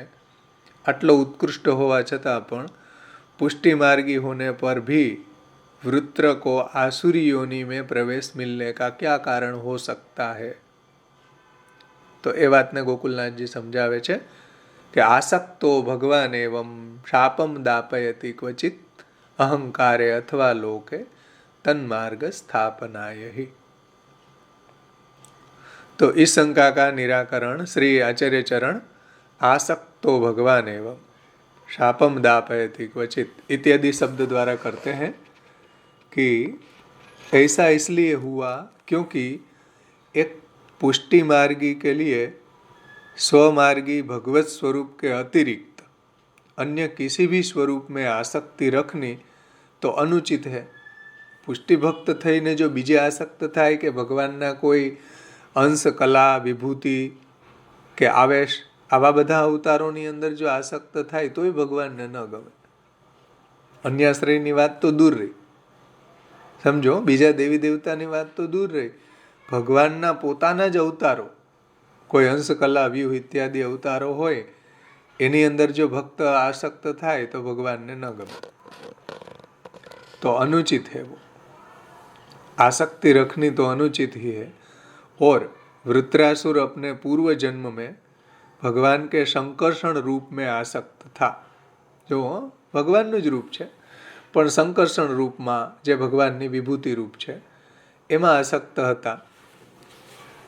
जो पूर्व जन्म में भगवान के એટલે જ્યારે ચિત્રકેતુ હતા ત્યારે संकर्षण रूप में आसक्त था और संकर्षण रूप में साक्षात पुरुषोत्तम स्वरूप का स्वरूप नहीं है। भगवान नो कोई एमा विभूति है, साक्षात परब्रह्म पुरुषोत्तम स्वरूप नहीं। अतः उसकी संकर्षण स्वरूप में रही आसक्ति को दूर करने के लिए भगवान ने उसे शाप दिलवाया। एनी जे आसक्ति संकर्षण में हती ई छोड़ावा माटे एने आगळ भगवान परब्रह्म पुरुषोत्तम भगवान में आसक्ति थाय एटला माटे भगवाने एने शाप अपाव्यो शिवजी ने पार्वती द्वारा। आपणे लीलानुं आपणे पारायण करीए, लीलानुं वांचन करीए तो आपणे एम लागे कि ओहो, चित्रकेतुए पार्वतीजीनी अने शिवजीनी जे मजाक करी के हस्या अने पार्वतीजीए शाप आप्यो, आपणे लीला आवी लागे फेस वेल्यू पर ऊपर पण भीतर तो रहस्य आ छे के चित्रकेतु जे छे एनी संकर्षणमांथी आसक्ति छोड़ावीने परब्रह्म भगवान में आसक्ति करावी छे एटले शाप अपावे छे। समझ में आवे ने बात? तो संकर्षण स्वरूप में ही रही आसक्ति को दूर करने के लिए भगवान ने उसे शाप दिलवाया। अथवा तो आप श्री आज्ञा करते हैं कि भक्ति में अहंकार आ जाने पर भी भगवान उसे शाप दिलवा देते हैं। क्यारेक आपने बहु अहंकार आवी जाए वो तो पण भगवान ने न गमे। समझ में आवे ने? एटले शास्त्र समझવું जरूरी है, एटले तत्वबोध जरूरी है, एटले शास्त्रार्थ सर्वनिर्णयનું अध्ययन जरूरी है। तो आपने समझ में आवे कि आ जगत है एने कर्ता कारयिता भगवान ज छे, एना उत्पत्ति स्थिति लयना कारणे भगवान छे। आपणे जे भगवाननी सेवा कथा गुणगान करी रह्या छीए ए भगवानना अनुग्रहनो अवांतर व्यापार छे। આપણને અહંકાર ક્યારે આવે કે આપણે જ્યારે એમ માનતા હોય કે અમારા સામર્થ્યથી થઈ રહ્યું છે એટલે આપણને અહંકાર આવે। પણ આપણને જ્યારે આવો બોધ થાય કે ભગવાનના અનુગ્રહનો અવાંતર વ્યાપાર છે, હું જે બી સાધન કે જે બી સેવા કથા શ્રવણાદિ કરું છું કે ભગવદ આશ્રય મારો દ્રઢ થયો કે ભગવાનનું શ્રવણ કીર્તન સ્મરણ કરું છું, સુબોધનીજીનું હું અધ્યયન પારાયણ કરું છું, ભગવત સેવા પરાયણ થયો છું, તો આ કોના કારણે? અનુગ્રહો પુષ્ટિ માર્ગે નિયામક ઇતિ સ્થિતિ, ભગવાનનો અનુગ્રહ છે। એટલે ગુસાઈજીનું હમણાં આપણે ભક્તિ અંશ જોયું, ભક્તિ જીવનમ જોયું, એમાં એડિંગમાં બધી જગ્યાએ એમ કેમ આવ્યું? ભગવાનના અનુગ્રહનો અવાંતર વ્યાપાર, ભગવત ભક્તોનો સંગ, ભગવાનના અનુગ્રહનો અવાંતર વ્યાપાર, ભગવત ભક્તોની પરિચર્યા, ભગવાનના અનુગ્રહનો અવાંતર વ્યાપાર, લૌકિક અહંતા મમતા દૂર થઈને ભગવત સેવા ઉપયોગી અહંતા મમતાની પ્રાપ્તિ. આવું બધું વારંવાર કેમ આવે છે? એ જ સમજાવે છે આપણને કે ભાઈ સમજો કે આપણે એમ માનીએ કે આપણા સામર્થ્યથી થઈ રહ્યું છે, તો બધા સેવા કરવા લાગી જાય ને, કોઈ પોતાના સામર્થ્યથી ન કરી શકે. ભગવાન જ્યારે એવો અનુગ્રહ કરે, યદા યસ્યા અનુગૃહણાતિ સ ભગવાન આત્મભાવિત સ જહાતિ મતિમ લોકે વેદે ચ પરિનિષ્ઠિત. જ્યારે ભગવાન જે જીવ ઉપર એવો અનુગ્રહ કરે ત્યારે એ લોક અને વેદમાં જે ગળાડૂબ હોય, લોક અને વેદમાં એની જે પરિનિષ્ઠા હોય એની છૂટી જાય છે. છૂટવાનું કારણ એ ભગવાનનો અનુગ્રહ છે. આપણી સંસારાસક્તિ જે છે એ છૂટવાનું કારણ પણ ભગવાનનો અનુગ્રહ છે. એટલે અહીંયા કહી રહ્યા છે કે જો અહંકાર આવી જાય તોય શાપ અપાવે, સમજો. પણ જો મહાપ્રભુજીના ગ્રંથોનું આપણે અવગાહન કરીએ, મહાપ્રભુજીએ જે રીતના આપણા પુષ્ટિ પ્રભુનું જે સ્વરૂપ સમજાવ્યું છે શાસ્ત્રાર્થ સર્વનિર્ણયમાં, તો આપણને આ બધું રહસ્ય સમજમાં આવે ને તો આપણને અહંકાર ન આવે. બાકી તો આપણે હું કરું એ જ અજ્ઞાન, શકટનો ભાર જેમ શ્વાન તાણે, એ રીતે આપણને અહંકાર આવ્યા વગર રહે જ નહીં. એટલા માટે આ મહાપ્રભુજીની વાણીને સમજવી અતિ જરૂરી છે, અનિવાર્ય છે. અને અહંકાર આવી જાય તો પણ ભગવાન શાપ અપાવે છે, જન્માંતર થઈ જાય છે આપણને. એવું બને ને. ગોવિંદાસ ભલ્લાના પ્રસંગથી આ જ વાત મહાપ્રભુજીએ સમજાવી કે ભાઈ આટલો બધો અહંકાર કરવાની શું આવશ્યકતા છે કે હું બધા સેવા ટહેલવા કરતા વધારે સેવા કરું. વધારે સેવા કરો સારી વાત છે, પણ બીજાને નીચા દેખાડવા માટે સેવા કરીએ એ સારી વાત નથી. એટલે એવો અહંકાર એનો દૂર કરવો હતો. એવા તો ઘણા વૈષ્ણવોના અહંકારને પ્રભુએ દૂર કર્યા છે. અર્જુનનો અહંકાર ભગવાને દૂર કર્યો. જ્યારે અશ્વસ્થામાએ બ્રહ્માસ્ત્ર ચોડ્યું તો કંઈ ખબર જ ન પડી અર્જુનજીને કે શું આવી રહ્યું છે, આનો પ્રતિકાર કેમ કરવું. અહંકારને પણ, અર્જુનજીને પણ એવો અહંકાર હતો. એવા તો અહંકાર અર્જુનજીના કેટલી વખત પ્રભુએ દૂર કર્યા. દ્વારકાની અંદર જ્યારે કોઈ બ્રાહ્મણના બાળકો મરી જતા હતા જન્મતાની સાથે, ત્યારે ભગવાન તો ત્યાં બિરાજતા હતા અને અર્જુનજી પણ હતા. ત્યારે અર્જુનજીને ફરીથી અહંકાર થઈ ગયો કે આ બધા ક્ષત્રિયો નથી, આ બધા તો બંગડીઓ પહેરી છે. હવે જો હું એના પુત્રનું રક્ષણ કરું. ભગવાને બિરાજતા હતા ત્યાં અને એને કહ્યું કે ભાઈ આ વખતે બ્રાહ્મણના બાળકને હું બચાવી ન શકું તો હું અગ્નિ સ્નાન કરીશ, બળીને મરી જાય. તોય રક્ષણ તો ન કરી શક્યા. અહંકાર ક્યાં ગયો? એ તો ભગવાન હતા એટલે બધું સંભાળી લીધું કે ભાઈ ચાલ હવે, આ તો તારા અહંકારને દૂર કરવા માટેની જ આ લીલા હતી મારી. તો આવો અહંકાર જ્યારે આપણને થાય ત્યારે પ્રભુ કંઈક ને કંઈક એવી લીલા કરે કે આપણા અહંકારનું મર્દન થઈ જાય. રઘુનાથદાસ જુઓ તમે, કાશીથી ભણીને આવતા હતા, મોટા પંડિત હતા, પાર્વતીના દીકરા, બહુ મોટા પંડિત થઈને આવ્યા. પણ ગુસાઈજીનું પ્રવચન શ્રવણ કર્યું, એક અક્ષર ન સમજાણ, બધું જ ફૂગો ફૂટી ગયો વિદ્વત્તાનો. કાશીમાં ભણીને આવવાની જે વિદ્વત્તાનો બહુ હવા ભરાઈ ગઈ. એક સેકન્ડમાં ગુસાઈજીના એક વચનામૃતમાંથી પરમાનંદ સોનીએ પૂછ્યું કે ભાઈ તમને કાંઈ સમજમાં આવે છે ગુસાઈજીના વચનામૃત? તો કે સાચું પૂછો તો આમાંથી એક શબ્દ મને નથી સમજાણ. સમજમાં આવે ને વાત? તો એવા વિદ્વત્તાના અહંકારના ફુગા ફૂટી જાય. આસક્તો ભગવાન એવમ શાપમ દાપયતિ ક્વચિત અહંકારે અથવા લોકે તન્માર્ગ સ્થાપનાય. પ્રભુ આપણા અહંકારને છોડાવે છે. પ્રભુ દયાળુ છે, આપણો ત્યાગ નથી કરતા. ઇન્દ્રને અહંકાર આવી ગયો તો ઇન્દ્રને છોડાવ્યો.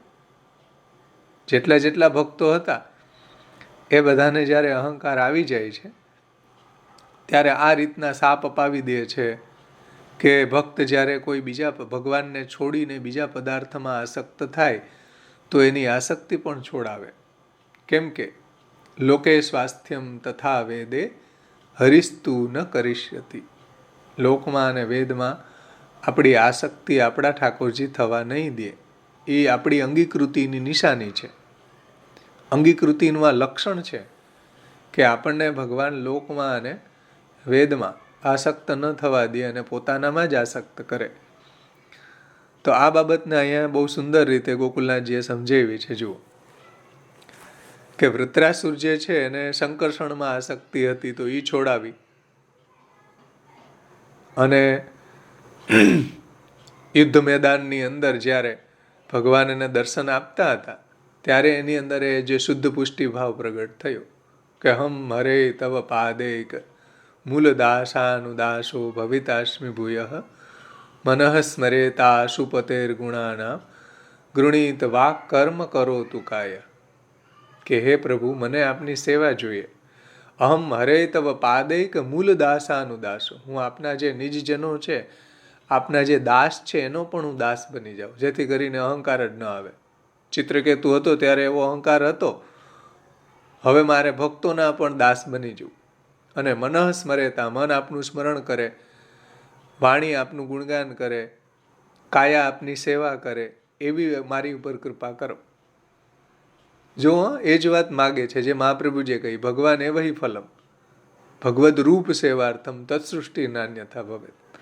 ભગવાનની સેવા માટે જ પુષ્ટિ દેવી જીવો ભૂતલ ઉપર પ્રગટ થયા છે. ભગવાન એ વહી ફલમ સ યથા આવિર્ભવેત ભુવિ ગુણ સ્વરૂપ ભેદેન તથા તેસામ ફલમ ભવેત. એ તો વૃત્રના આપણે ટીકા વાંચીએ ને, ભક્તરત્ન વૃત્રની ચતુશ્લોકીની ટીકા, હરિરાયજી, પુરુષોત્તમજી, શ્રી ગુસાઈજી, ત્યારે આનું બહુ ડિટેલ્સ એમાં સમજાવ્યું છે, એનું રહસ્ય સમજાવ્યું છે ત્યાં બધું. અત્યારે આપણે એમાં નહીં જાય. આગળ કહે છે ગોકુલનાથજી, જુઓ, उनकी और भक्त में अहंकार आ जाने पर भी भगवान उसे शाप दिलवाते हैं, जैसे राजा परीक्षित को दिलवाया. समझ में આવ્યું ને? જેમ પરીક્ષિત રાજાને એવો અહંકાર આવી ગયો અને શૃંગી ઋષિના ગળામાં સર્પ નાખ્યો અને શમ્મિક ઋષિ એના જે પુત્ર હતા એને શાપ આપી દીધો. આવો શાપમ દાપયતી ક્વચિત, કે ભાઈ બ્રાહ્મણનો અપરાધ ન કરવો, એ પણ તન્માર્ગનું સ્થાપન થયું. અને પરીક્ષિતજીને પણ વૈરાગ્ય પ્રાપ્ત થયો અને સીધા ગંગાજીના તટ ઉપર પ્રાયોપવેશ કરીને અન્ન જલનો ત્યાગ કરી અને પોતાને ભગવત પ્રાપ્તિ કઈ રીતના થાય એનો એ ઉપાય શોધવા લાગી ગયા. આટલું પ્રબલ વૈરાગ્ય જે ચક્રવર્તી રાજા હતા એને કઈ રીતના આવ્યું? શાપના કારણે.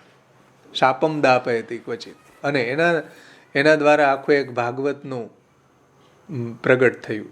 સુખદેવજી પછી પરીક્ષિતજીને ભાગવત સંભળાવે છે, આખું ભાગવત પ્રગટ થયું.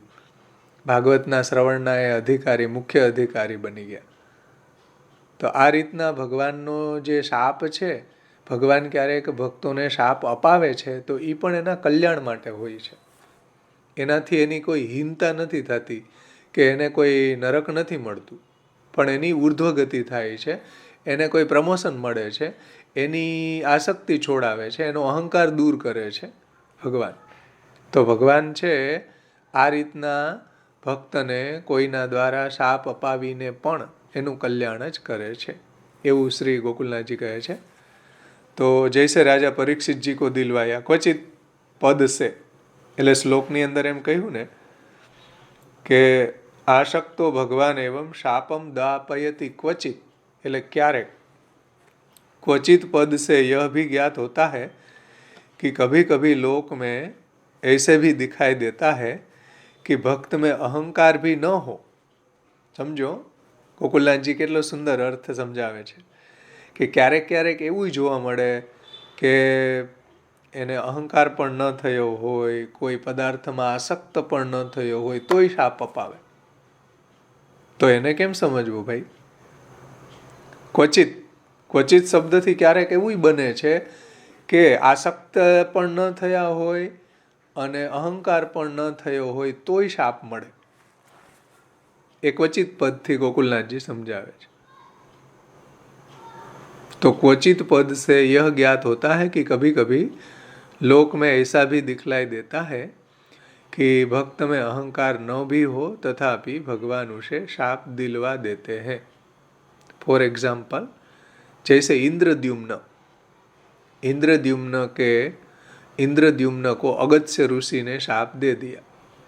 इंद्रद्युम्नનો પ્રસંગ ભાગવતજીમાં આવે ને કે પર્વત ઉપર જ્યારે એ રાજા હતા ઇન્દ્રદ્યુમ્ન, ક્ષત્રિય હતા અને વાનપ્રસ્થાશ્રમમાં તપ કરવા ગયા અને ત્યાં એ પ્રભુના ધ્યાનમાં મગ્ન હતા અને બરોબર એ વખતે અગત્ય ઋષિ પોતાના શિષ્યો સાથે આવ્યા. તો રાજા તો ભગવત ધ્યાનમાં મગ્ન હતા, એને તો ખબર પણ ન હતી, એને કોઈ અહંકારેય ન હતો, કોઈ આસક્તિ પણ ન હતી. અહીંયા એમ કહ્યું ને, આસક્તો ભગવાન એવમ શાપમ દાપયતિ ક્વચિત, અને અહંકારે અથવા લોકે, અથવા તો અહંકાર થાય તોય શાપ અપાવે. પણ હવે ઇન્દ્રદ્યુમ્ન રાજા હતા, એને અગત્યએ શાપ શા માટે આપ્યો ભાઈ? એને તો કોઈ આસક્તિ નહોતી, તો આખું રાજપાટ છોડીને વાનપ્રસ્થાશ્રમમાં વૈરાગ્ય કેળવીને ભગવાનનું ભજન કરતા હતા. અહંકારનો તો કોઈ પ્રશ્ન જ હતો નહીં એને, ભગવાનના ધ્યાનમાં મગ્ન હતા. અને એ સમયે બરોબર અગત્ય ઋષિ આવ્યા, તો એને અગત્ય ઋષિ આવ્યા તો એને ઊભા થઈને એનું સન્માન ન કર્યું. અગત્ય ઋષિને માઠું લાગી ગયું ભાઈ કે મારે હું પધારું ત્યારે બધા એનું ઉત્થાન થવું જોઈએ, બધા પોતાના આસન ઉપરથી ઊભા થઈ જવા જોઈએ. તો એ ઊભા ન થયા, એ તો ભગવાનના ધ્યાનમાં મગ્ન હતા. તો એણે એમ કીધું કે આ જળ જેવો છે, બહુ અહંકારી છે રાજા ઇન્દ્રદ્યુમ્ન, જાઓ જળ જેવો થાય, પશુ યોનિમાં ગજેન્દ્ર થાય. ગજેન્દ્ર થઈ ગયા, પણ ગજેન્દ્ર યોનિમાં એને સર્વોત્કૃષ્ટ ફળ મળી ગયું. સમજો, ગજેન્દ્ર જે એને ઇન્દ્રદ્યુમ્ન રાજા હતા ત્યારે જે એને ફળ ન મળે તેનાથી સર્વશ્રેષ્ઠ ફળ ગજેન્દ્રની યોનિમાં મળ્યું. તો આ શાપ થયું કે વરદાન?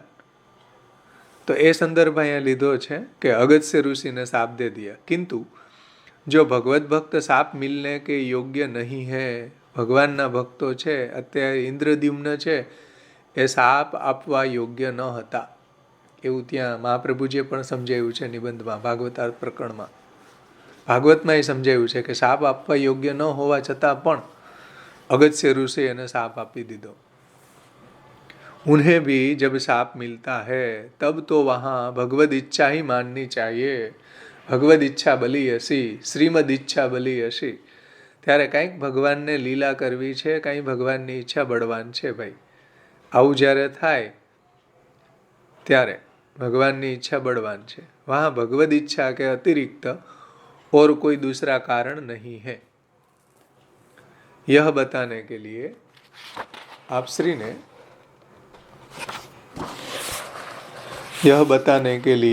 ने भगवान एवं शापम दापयति क्वचित इस शब्द से एवकार का प्रयोग किया है. भगवान ज आसक्तो भगवान एवं, भगवान ज क्यारेक એને शाप अपावे छे. ऐसे भक्त को भगवान द्वारा शाप दिलाने जाने का कारण आप श्री तन्मार्ग स्थापनाय ही इत्यादि शब्दों से कहते हैं કે તન્માર્ગ સ્થાપનાય ही, કોઈ માર્ગનું સ્થાપન કરવું છે ભગવાનને, એટલે પણ ભગવાન આવી લીલા કરે છે કે તન્માર્ગ સ્થાપનાય ही. કોઈને જેમ લીલાની અંદરથી ઘણા ભગવદીઓ ભૂતલ ઉપર પ્રગટ થયા, તો એના દ્વારા તન્માર્ગનું સ્થાપન થયું ને, કે ભક્તિ માર્ગનું સ્થાપન થયું. એ ભગવદીઓના સંગથી બીજા પણ ઘણા વૈષ્ણવ થાય, એટલા માટે પણ આવું શાપ અપાવે છે પ્રભુ ક્યારેક ભગવદીઓને પણ. કાંઈ એનામાં વાંક ન હોય, ન અહંકાર હોય, ન આસક્તિ હોય, તો પણ આવું જોવા મળે છે. જેમ અગત્ય ઋષિનો પ્રસંગ આવ્યો, એ રીતના લીલામાં પણ આપણને આવું લોકોને વિચાર આવે કે ત્યાં પણ કેમ આવા શાપ આપે છે. પણ એની પાછળનું રહસ્ય આ છે કે કોઈ માર્ગનું સ્થાપન કરવું છે. તન્માર્ગ સ્થાપનાય હિ, એના દ્વારા ઘણા ભગવદીઓનો ઉદ્ધાર કરવો છે. તો આ બધી ભગવાનની લીલા છે. તો એ વાત અહીંયા ગોકુલનાથજી કહે છે કે ऐसे शाप दिलाए जाने का कारण आप श्री, जो ऐसे भक्त को भगवान द्वारा शाप दिलाए जाने का कारण तन्मार्ग स्थापनाय ही इत्यादि शब्दों से कहते हैं. भगवान ने जिसे जिस मार्ग में अंगीकार किया हो, जिस मार्ग में उसका स्वीकार किया हो, उसे शाप दिलवाने के बाद भी भगवान उसे उसी मार्ग के द्वारा स्वीकार करते हैं. એટલે ભગવાન એને ભક્તિ માર્ગમાં જ રાખે છે. अतः उसका उस मार्ग द्वारा उद्धार होना मार्ग की नित्यता बताता है. એ માર્ગ દ્વારા એનો ઉદ્ધાર કરીને માર્ગની પણ નિત્યતા બતાવે છે અને કોઈ તન માર્ગનું સ્થાપન કરવું છે, એના દ્વારા બીજા ઘણાનો ઉદ્ધાર કરવો છે. अतः उस मार्ग में दृढ़ करने के लिए ही भगवान उसे शाप दिलवाते हैं. અને ક્યારેક પ્રભુ એને એ માર્ગમાં દૃઢ કરવા માટે, ક્યારેક પ્રભુ એને પ્રમોશન આપવા માટે શાપ અપાવે છે. ऐसा नहीं है कि शाप मिलने के पश्चात उसका किसी और मार्ग में संबंध हो जाता हो, કે કોઈ અન્ય આશ્રય કરવા લાગી જાય કે કોઈ અન્ય માર્ગમાં ચાલ્યો જાય, એવું ન થાય.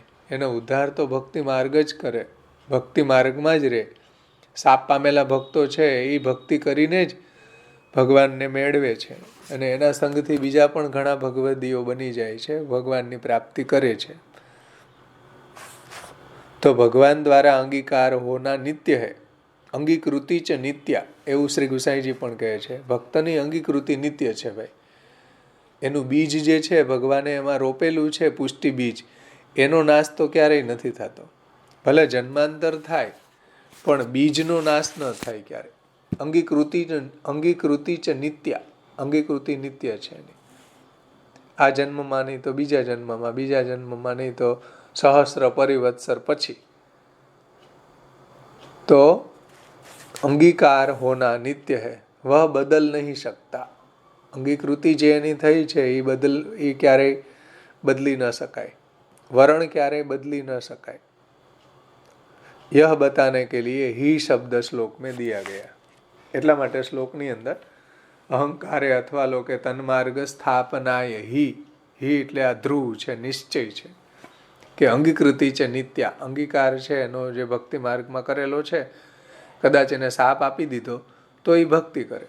જેમ ઇન્દ્રદ્યુમ્ન છે, ચલો એને અગત્ય ઋષિએ સાપ આપી દીધો, પણ એણે ગજેન્દ્ર બનીને ભગવાનનું ભજન જ, ભગવાનનું એને સ્તુતિ કરીને, બહુ સુંદર સ્તુતિ ગજેન્દ્રની છે, જુઓ ભાગવતજીની અંદર કેટલી આર્તનાદપૂર્વક ગજેન્દ્રએ સ્તુતિ કરી ભગવાનની. અને ભગવાન હરિ તરત જ ત્યાં પ્રગટ થઈ અને એનો ઉદ્ધાર કર્યો અને એને ભગવાને સારૂપ્ય આવે ને એમાં મુક્તિ આપી. એના જેવા જ જે એના પાર્ષદો છે એમાં પાર્ષદ બની ગયા. તો આ રીતના ભગવાન ક્યારેક શાપ અપાવે છે કોઈ ભક્તને, તો એની શુદ્ધિ માટે, એના પ્રમોશન માટે, કે એને અહંકાર થઈ જાય તો એ અહંકાર દૂર કરવા માટે, ક્યારેક એ સંસારમાં આસક્ત થઈ જાય તો સંસાર આસક્તિને છોડાવવા માટે, આવી રીતના પ્રભુ એને શાપ અપાવે છે એની શુદ્ધિ માટે.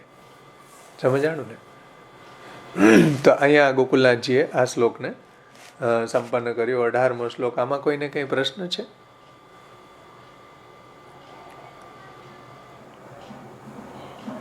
એટલે કોઈ બી કન્ડિશનમાં ભાવેશભાઈ ઠાકોરજી ભક્તનું અહિત ઈચ્છતા જ નથી, બરોબર ને? બધી પરિસ્થિતિમાં પ્રભુ આપણું કલ્યાણ જ કરે છે, આપણું હિત જ કરે છે. પણ જેમ નાના બાળકો હોય અને માતા પિતા એને શિક્ષા કરે કોઈ એવું કાર્ય કરવાના કારણે, તો એ શિક્ષારૂપ છે. મતલબ માતા પિતા કોઈ બાળકોની ઉપર દ્વેષ નથી કરતા. બાળક છે એ ચાકુ પકડવા જશે, બાળક છે એ અગ્નિ પકડવા જશે, એવું કરે ને તો માતા પિતા એને પકડવા ન દે, એને શિક્ષા આપીને પણ એને એમાંથી વાળે. પણ બાળકને એવું જ્ઞાન નથી કે ઓહો માતા પિતા મને એવું કેમ કરે છે. પણ જ્યારે એને બુદ્ધિ આવે ત્યારે એને સમજમાં આવે કે ભાઈ માતા પિતા સારું કરતા હતા. સમજાણું ને? એમ આપણને અકલ આવે, શાસ્ત્રને વાંચીએ, મહાપ્રભુજીના ગ્રંથોનું અવગાહન કરીએ, પછી અકલ આવે કે ઓહો ભગવાને સારું થયું, જો આ મારું ધન નાશ કરી દીધું ને સારું થયું, નહીંતર હું ભગવાનનું ભજન ન કરી શકત. જે બી વિષયમાં આસક્તિ હોય ત્યાં આપણને સ્વસ્થ ન થવા દે. લોકમાં પણ આપણા સંબંધો બગડી જાય કોઈ સાથે, તો આપણને એમ લાગે કે ઓહો હું ભક્ત છું ને મારા જીવનમાં આવું કેમ બને છે. પણ એ આપણા હિત માટે હોય ઘણી વખત. કે એના કારણે આપણને ભક્તિ તરફ વાળવા હોય, આપણા જીવનમાં કોઈ એવા પ્રસંગો બની જાય, કોઈ એવું એક્સિડન્ટ થઈ જાય જેના કારણે આપણે આપણા જીવનનું આખું ટર્ન લે ભગવાનની દિશામાં, આવું બને છે. તો આવું ભગવાન આપણું કલ્યાણ કરવા માટે કરતા હોય, પણ આપણને બાલ બુદ્ધિથી આપણી બાલિસ્તાના કારણે આપણને ભગવાનમાં દોષારોપણ થાય. પણ હકીકતમાં પ્રભુ આપણું હિત જ વિચારે છે બધી રીતે. સત્ય સંકલ્પ તો વિષ્ણુ નાન્યથા તું કરીષ્યતિ. આપણું ક્યારેય પ્રભુ અન્યથા કરશે જ નહીં. સત્ય સંકલ્પ છે. ભક્તનું ક્યારેય અન્યથા ભગવાન કરતા જ નથી. પણ ભક્તની બુદ્ધિ ચાલતી નથી ને, ભક્તએ ભગવાનના સ્વરૂપને મહાપ્રભુજીની વાણી દ્વારા સમજ્યું નથી, એટલે આવું બધું દોષારોપણ ભગવાન ઉપર કરે છે. એમાં આપણો જ દોષ છે જીવનો. એમાં ભગવાન તો આપણું હિત જ વિચારે છે, બાળકોની જેમ. જેમ માતા પિતા બાળકનું હિત વિચારે. હરિરાયજી શિક્ષાપત્રમાં એક દ્રષ્ટાંત આપે કે સર્પને પકડવા જતું હોય બાળક, તો માતા પિતા એને એક લાફો મારીને પણ એ ન પકડવા દે. બાળકને તો સર્પ રમકડું લાગે કે નહીં નહીં નહીં મારે તો લેવું જ છે. ભાઈ લેવાનું ક્યાં કરો, મરી જશો. એમ આપણા જીવનમાં જ્યારે આપણે એવી વિષય આસક્તિમાં ક્યાંય અહંકાર વગેરે થઈ જાય કે ક્યાંય આપણી આસક્તિ પ્રબળ થાય, તો પ્રભુ એને છોડાવવા માટે એવા પદાર્થનો જ નાશ કરી દે કે આપણી આસક્તિ છોડાવવા માટે આપણને શિક્ષા કરે. તો ત્યારે આપણને ન સમજાય, ત્યારે આપણી બાલિસ્તાના કારણે, આપણને પ્રભુનું મહાત્મ્ય જ્ઞાન ન હોવાના કારણે, મહાપ્રભુજીની વાણીનું જ્ઞાન ન હોવાના કારણે આવું આપણને વિચાર આવે. પણ હકીકતમાં તો એમાં પણ આપણું હિત જ હોય છે. સમજાણું ને? આપણને જીવ બુદ્ધિથી જીવા સ્વભાવ તો દુષ્ટા, એ જીવ સ્વભાવથી દોષવાળો છે એટલે આપણને ભગવાનનો જ દોષ દેખાય બધી બાબતોમાં. પણ હકીકતમાં પ્રભુ આપણું હિત વિચારતા હોય, શિક્ષા કરીને પણ હિત વિચારતા હોય. સમજમાં આવ્યું ને વાત? ભાવેશભાઈ, હા બોલ. ઇન્દ્રદ્યુમ્ન રાજા હતો ને, હા, એને જે શાપ મળ્યો ને, પણ એને ગજેન્દ્રના જન્મમાં એને આગલા જન્મની સ્મૃતિ નથી, યાદી નથી એની. એ તો છેલ્લે ટાઈમે એને એવું થયું ને કે મારે હવે મરવું પડશે, ગ્રાહકના પેલો મગર મારો કોળિયો કરી જશે, ત્યારે એને એના સંસ્કાર જાગ્યા. એને યાદ તો નતું જ ને. અહીંયા તો ગોકુલનાથજી એમ કહે છે કે ઘણી વખત ભગવાન એને અહંકાર પણ ન હોય અને આસક્તિ પણ ન હોય તો પણ શાપ અપાવે છે. કેમ કે માર્ગ સ્થાપનાય, માર્ગનું સ્થાપન થયું ને, હરિભગવાન પ્રગટ થયા. તો આ રીતના જો કોઈ ભક્ત ભગવાનની સ્તુતિ કરે કે પ્રભુનું ભજન કરે, તો પ્રભુ એને પ્રગટ થઈને દર્શન આપે, પ્રભુ એને ઉપર કૃપા કરે, પ્રભુ એનો ઉદ્ધાર કરે છે. તો માર્ગનું સ્થાપન થયું ને. અને બીજું કે બ્રાહ્મણો ઋષિ મુનિઓ આવે તો આપણું એ ડ્યુટી છે કે ઊભા થઈને એનું સન્માન કરવું. એ માર્ગનું સ્થાપન થયું. આ ટીકાકારોએ આગળ કીધું છે, બીજા ટીકાકારોએ, કે ભાઈ માર્ગનું સ્થાપન શું? તો કે બ્રાહ્મણો આવે ત્યારે એને સન્માન આપવું જોઈએ, જે રાજાએ ન આપ્યું. સમજો? તો એક માર્ગનું સ્થાપન પણ થયું કે ઇન્દ્રદ્યુમ્નને સન્માન ન આપ્યું, એવું ન કરવું ભાઈ. મોટાઓ છે એનું સન્માન કરવું જોઈએ, એની ગરિમા જાળવવી જોઈએ. જે નલકુબેરને મણિગ્રીવે ન જાળવી તો નારદજીએ શાપ આપી દીધો. જો ન્યાય માર્ગનું આ સ્થાપન થયું કે નારદજી જેવા ભગવત ભક્ત ત્યાં નીકળ્યા અને સાવ ઉશૃંખલ મસ્ત થઈને સ્ત્રીઓ સાથે જલની અંદર સ્નાન કરવું, કંઈક તો મર્યાદા હોય કે નહીં ભાઈ? તો માર્ગનું સ્થાપન કરવા માટે પણ આવી રીતના શાપ અપાવે છે. એ એંગલથી સમજવું જોઈએ. જે ટીકાકાર જે એંગલથી સમજાવે એ એંગલથી સમજાય. સમજાણું ને? અત્યારે આપણે જે જોઈ રહ્યા છીએ, ગોકુલનાથજી કયા શ્લોકના સંદર્ભથી, કયા શ્લોકનું તાત્પર્ય સમજાવવા માટે કયું એક્ઝામ્પલ આપી રહ્યા છે અને કયા સંદર્ભમાં આપી રહ્યા છે, એ એંગલથી સમજવું જોઈએ. બીજું ભાગવતનું અધ્યયન કરશું ને ત્યારે આપણે જોશું કયા એંગલથી શું છે ન્યાય. ચલો, બીજા કોઈને કઈ પ્રશ્ન છે?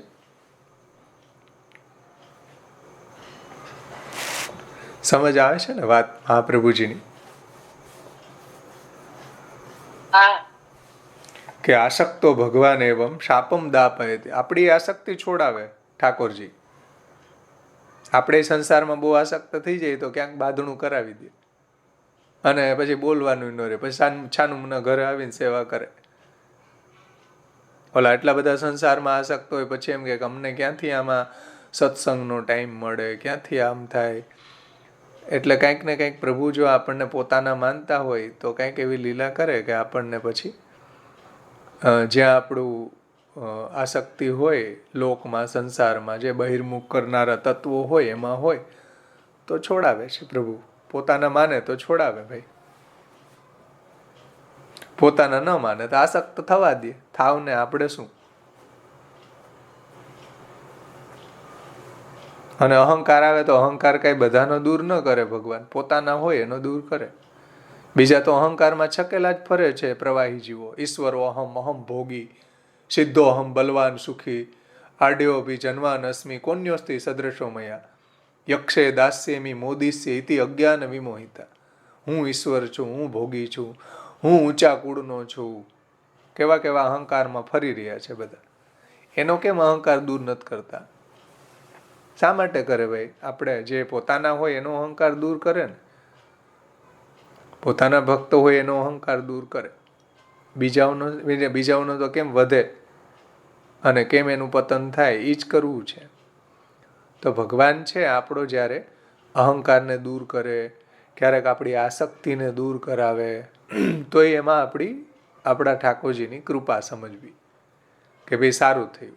જેમ સુદામા હતા તો ભગવાને એને ધન ન આપ્યું, રસ્તામાં ભલે ઘરે આવીને એને ઘણું બધું ઇન્દ્રના જેવો પણ વૈભવ એની પત્નીને આપ્યો, પણ રસ્તામાં સુદામાએ કહ્યું કે સારું થયું, પ્રભુએ મને ધન ના આપ્યું ને, બહુ સારું થયું. કારણ કે જો ધન આપત ને તો હું બહુ મતવાલો થઈ જાત, એવો અહંકારી બની જાત ને પ્રભુને ભૂલી જાત. તો જુઓ, પ્રભુ પ્રત્યેનો જે ભાવના છે એવી નથી કે દ્વારકાધીશ છે અને આટલા મોટા મારા મિત્ર હતા અને હું એની ઘરે ગયો ને હું જે હેતુથી ગયો એ તો એને ખબર હતી ને તોય કાંઈ ન આપ્યું. નો કોમેન્ટ, નો ઓબ્જેક્શન. સમજો, આ ભક્તિ કહેવાય. આ ભક્તની મહાનતા કહેવાય કે ભગવાન જે રાખે, જે રીતના રાખે એ રીતના રહેવું.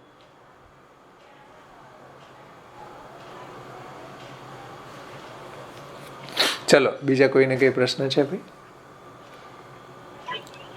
જય શ્રી કૃષ્ણ ભાઈ. જય શ્રી કૃષ્ણ. આના અનુલક્ષીને તો નથી, પણ આપણે સંકર્ષણ જે તમે બોલ્યા 4 વ્યૂહમાં આવે છે, બરાબર? હા, બરાબર. વાસુદેવ, સંકર્ષણ, પ્રદ્યુમન ને અનિરુદ્ધ. તો આપણે કેવી રીતે સમજવું? વાસુદેવ એટલે તો કૃષ્ણ ભગવાન આપણે ગણીએ, અને સંકર્ષણ એટલે આપણે એ બધી ભગવાનની સામર્થ્ય છે. હા, અને પછી પ્રદ્યુમન અને અનિરુદ્ધ ને આપણે કેવી રીતે સમજીએ? એના બધાના કાર્યો અલગ અલગ છે. જેમ સંકર્ષણનું કાર્ય છે, સંકર્ષણ વ્યૂહનું કાર્ય છે, એના દ્વારા પ્રભુ અસુર સંહાર કરે છે. વાસુદેવ વ્યૂહનું કાર્ય છે તો એના દ્વારા પ્રભુ મોક્ષ પ્રદાન કરે છે. પછી અનિરુદ્ધ છે તો એના દ્વારા ભગવાન, તમે મ્યુટ કરી દો ને એટલે અવાજ ના આવે ભાઈ બીજા. અનિરુદ્ધ જે છે તો એના દ્વારા પ્રભુ ધર્મનું સ્થાપન કરે છે. પ્રદ્યુમ્ન છે તો એના દ્વારા વંશ વૃદ્ધિ કરે છે. તો એ બધા વ્યૂહોના કંઈક ને કંઈક કાર્ય છે. તો આજે ચિત્રકેતુ હતા એની વ્યૂહમાં આસક્તિ હતી ભાઈ, સંકર્ષણમાં, તો એને ભગવાને છોડાવવા માટે બીજી જગ્યાએ આસક્ત થાય તો શાપ અપાવે છે. અને આ વ્યૂહના જે કાર્ય છે, દસમ સ્કંદની પૂર્વ ભૂમિકા તમે સાંભળજો એટલે સમજાઈ જશે. એમાં બતાવ્યા જ છે જન્મ પ્રકરણમાં. જન્મ પ્રકરણ થી પૂર્વ નિરોધ પણ થાય છે ને વ્રજભક્તોનો પૂર્વ નિરોધ થઈ છે. હા, બીજ ભાવ રૂપ છે જન્મ પ્રકરણ. હા, એ બીજ ભાવ રૂપ વેણુ ગીતમાં સમજાવે છે. વેણુ ગીત. હા, પછી તામસ પ્રમાણ પ્રકરણ થી પ્રેમ થાય છે, તામસ પ્રમેય પ્રકરણ થી આસક્તિ, તામસ સાધન પ્રકરણ થી વ્યસન, અને પછી તામસ ફલ પ્રકરણ થી ફલની પ્રાપ્તિ થાય છે. બધા ભક્તોને ભગવાન ફલ પ્રાપ્તિ કરાવે છે. આ ગ્રંથની બાબતમાં કોઈને કઈ પ્રશ્ન હોય તો પૂછો. આ સંદર્ભમાં આગળનો શ્લોક છે 19મો. ટીકા પણ થોડીક છે, હું લઈ લઉં છું. ન તે પાષંડતામ યાન્તિ ન ચ રોગાદ્યુપદ્રવ મહાનુભાવા પ્રાયેણ શાસ્ત્રમ શુદ્ધત્વ હેતવે. એટલે કે આ જે સાપ પામેલા ભક્તો છે એ કોઈ પાખંડીપણાને પ્રાપ્ત નથી થતા, કે કોઈ અન્યાશ્રય નથી કરતા, કે કોઈ નરકમાં જાય એવું કાર્ય નથી કરતા, કે કોઈ શાસ્ત્ર વિરુદ્ધ આચરણ નથી કરતા. સાપ પામેલા ભક્તો જે છે એ પણ બહુ મહાન હોય છે. તો એ કોઈ પાખંડીપણાને પ્રાપ્ત નથી થતા ભાઈ. ન તે સાપ પામેલા હોય, ભૂતલ ઉપર આવે તો ભૂતલ ઉપર આવીને એ ભક્તિ કરે ભગવાનની. જેમ ઇન્દ્રદ્યુમ્ન છે, કે જેમ પરીક્ષિતજી છે, પછી જેટલા બી ભક્તો આપણા 84-252 વાર્તા પ્રસંગોની અંદર આવે કે શાપ થયો તો ભૂતલ ઉપર આવીને કાંઈ કોઈ પાખંડપણાને પ્રાપ્ત નથી થયા, ભક્તિ જ કરી છે. તો શાપમ દાપયતિ ક્વચિત, એટલે ન તે પાષંડતામ યાન્તિ ન ચ રોગાદ્યુપદ્રવ મહાનુભાવા પ્રાયેણ શાસ્ત્રમ શુદ્ધત્વ હેતવે. એટલે સાપ પામેલા ભક્તો છે એ પાખંડીપણાને પામતા નથી ભાઈ, અને એને રોગ વગેરે ઉપદ્રવો પણ નથી થતા. એવા ભૂતલ ઉપર આવીને ભગવાનની સેવા જ કરે છે, ભગવાનનું ભજન જ કરે છે. અને પ્રાયઃ એટલે ઘણું કરીને એ શાસ્ત્રમાં જે કહેવાયેલા, શાસ્ત્રમાં કહેલા પ્રમાણે એ જે શાપ છે એ મહાનુભાવોની શુદ્ધિ માટે હોય છે. એને અહંકાર થઈ ગયો હોય તો એને દૂર કરવા માટે, વિષયાસક્તિ થઈ ગઈ હોય તો વિષયાસક્તિને દૂર કરવા માટે, તો એ અથવા તો એની જે પ્રવાહ પુષ્ટિમાં હોય તો એને આગળ પ્રમોશન આપવા માટે, કે આગળ એને મર્યાદા પુષ્ટિ મર્યાદામાં જાય, અથવા તો આગળ એ પુષ્ટિ બને, એટલા માટે પણ ભગવાન આવી લીલા કરે છે.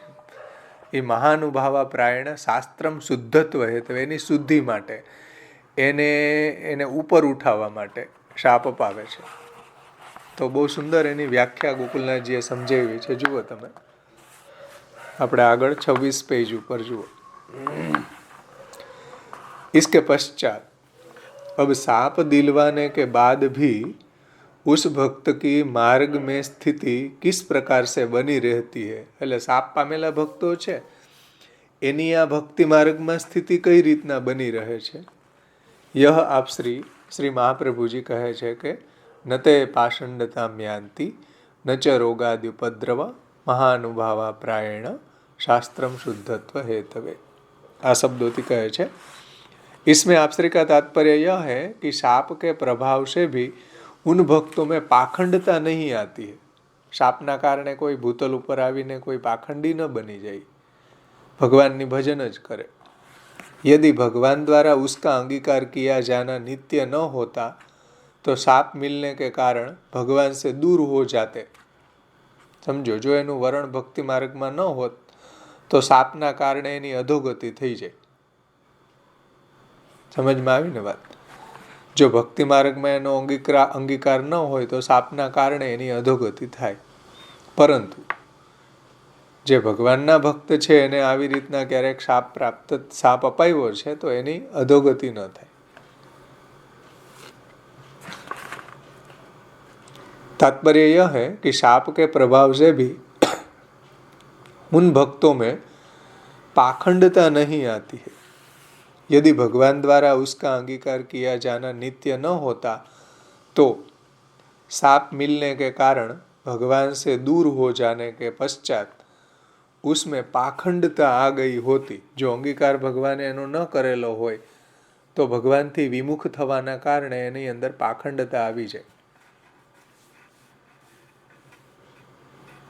यदि भगवान साप दिलवाने के पश्चात उसे छोड़ देते होते तो वह कलमस पाद की भांति ब्रह्मद्रोह रूपी दुष्ट आचरण करता।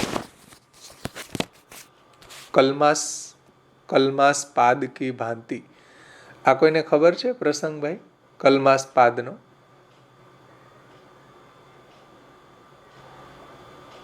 ભાગવતજીની અંદર 9મા સ્કંધની અંદર આ પ્રસંગ આવે છે, કલમાસ પાદ. બહુ યાદ નથી પણ કલમાસ પાદનો ચરણ કાળા થઈ જાય છે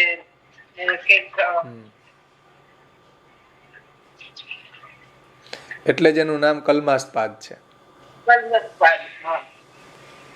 નૃત્ય એવું કરે છે વિવેકહીન થઈને એવું કરે છે, એવું છે. બહુ યાદ નથી ભાઈ. બીજા કોઈને યાદ છે ભાગવત વાંચતા હોય રોજ? 9મા સ્કંદની અંદર આ પ્રસંગ આવે છે કલમાસ પાદનો.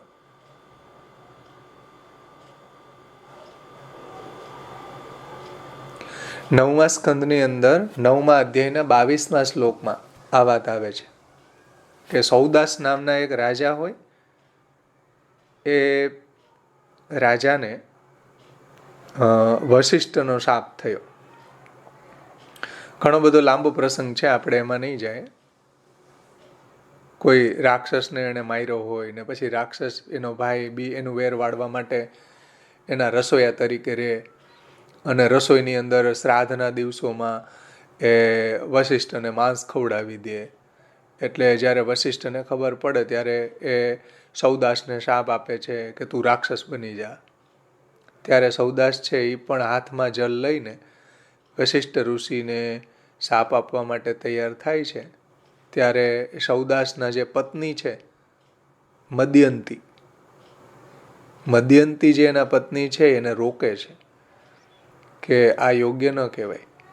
એટલે પછી રાજાને તો સર્વ જગતમાં બ્રહ્મબુદ્ધિ હતી, બ્રહ્મભાવ હતો.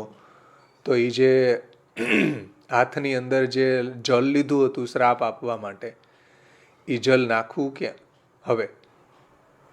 તો એ જલ છે કોઈની ઉપર નાખે તો એનું અહિત થાય. તો સર્વ જગતમાં એની બ્રહ્મબુદ્ધિ હતી એટલે એને એ જલ છે એ પોતાના ચરણ ઉપર જ નાખ્યું. એને કારણે એનું એ જે જલ હતું શાપ આપવા માટે હાથમાં લીધેલું, એ એના પગ ઉપર નાખ્યું. એને કારણે એનો ચરણ છે એ કાળો બની ગયો આખો. એટલે એનું નામ પડ્યું કલમાસ પાદ. એ હતા સૌદાસ નામના રાજા. અને વશિષ્ઠના શાપથી જ્યારે રાક્ષસ થયા, અને અહીંયા એમ કહ્યું ને કલમાસ પાદ કી ભાંતિ બ્રહ્મદ્રોહ રૂપી દુષ્ટ આચરણ કરતા. તો આ બ્રાહ્મણનો દ્રોહ કર્યો એણે. શું બ્રાહ્મણનો દ્રોહ કર્યો કલમાસ પાદે? કે જ્યારે એને વશિષ્ઠે શાપ આપી દીધો કે તું રાક્ષસ બની જા, પછી તો જો કે હે એ પોતે સામે શ્રાપ આપવા ગયા ને પાછા એમ? ના, સામો શાપ તો ક્યાં આપ્યો એને? મદયંતીએ રોક્યા એને, એટલે તો એ કલમાસપાદ થઈ ગયા. જે અભિમંત્રિત જલ હતું શાપ આપવા માટેનું, એ એને એના ચરણ ઉપર નાખી દીધું. પછી એને વિનંતીથી અમુક 6 મહિના સુધી કે એટલો શ્રાપ રહે, પછી ન રહે એવું થોડું એને કન્સેશન પછી મળી ગયું બધું.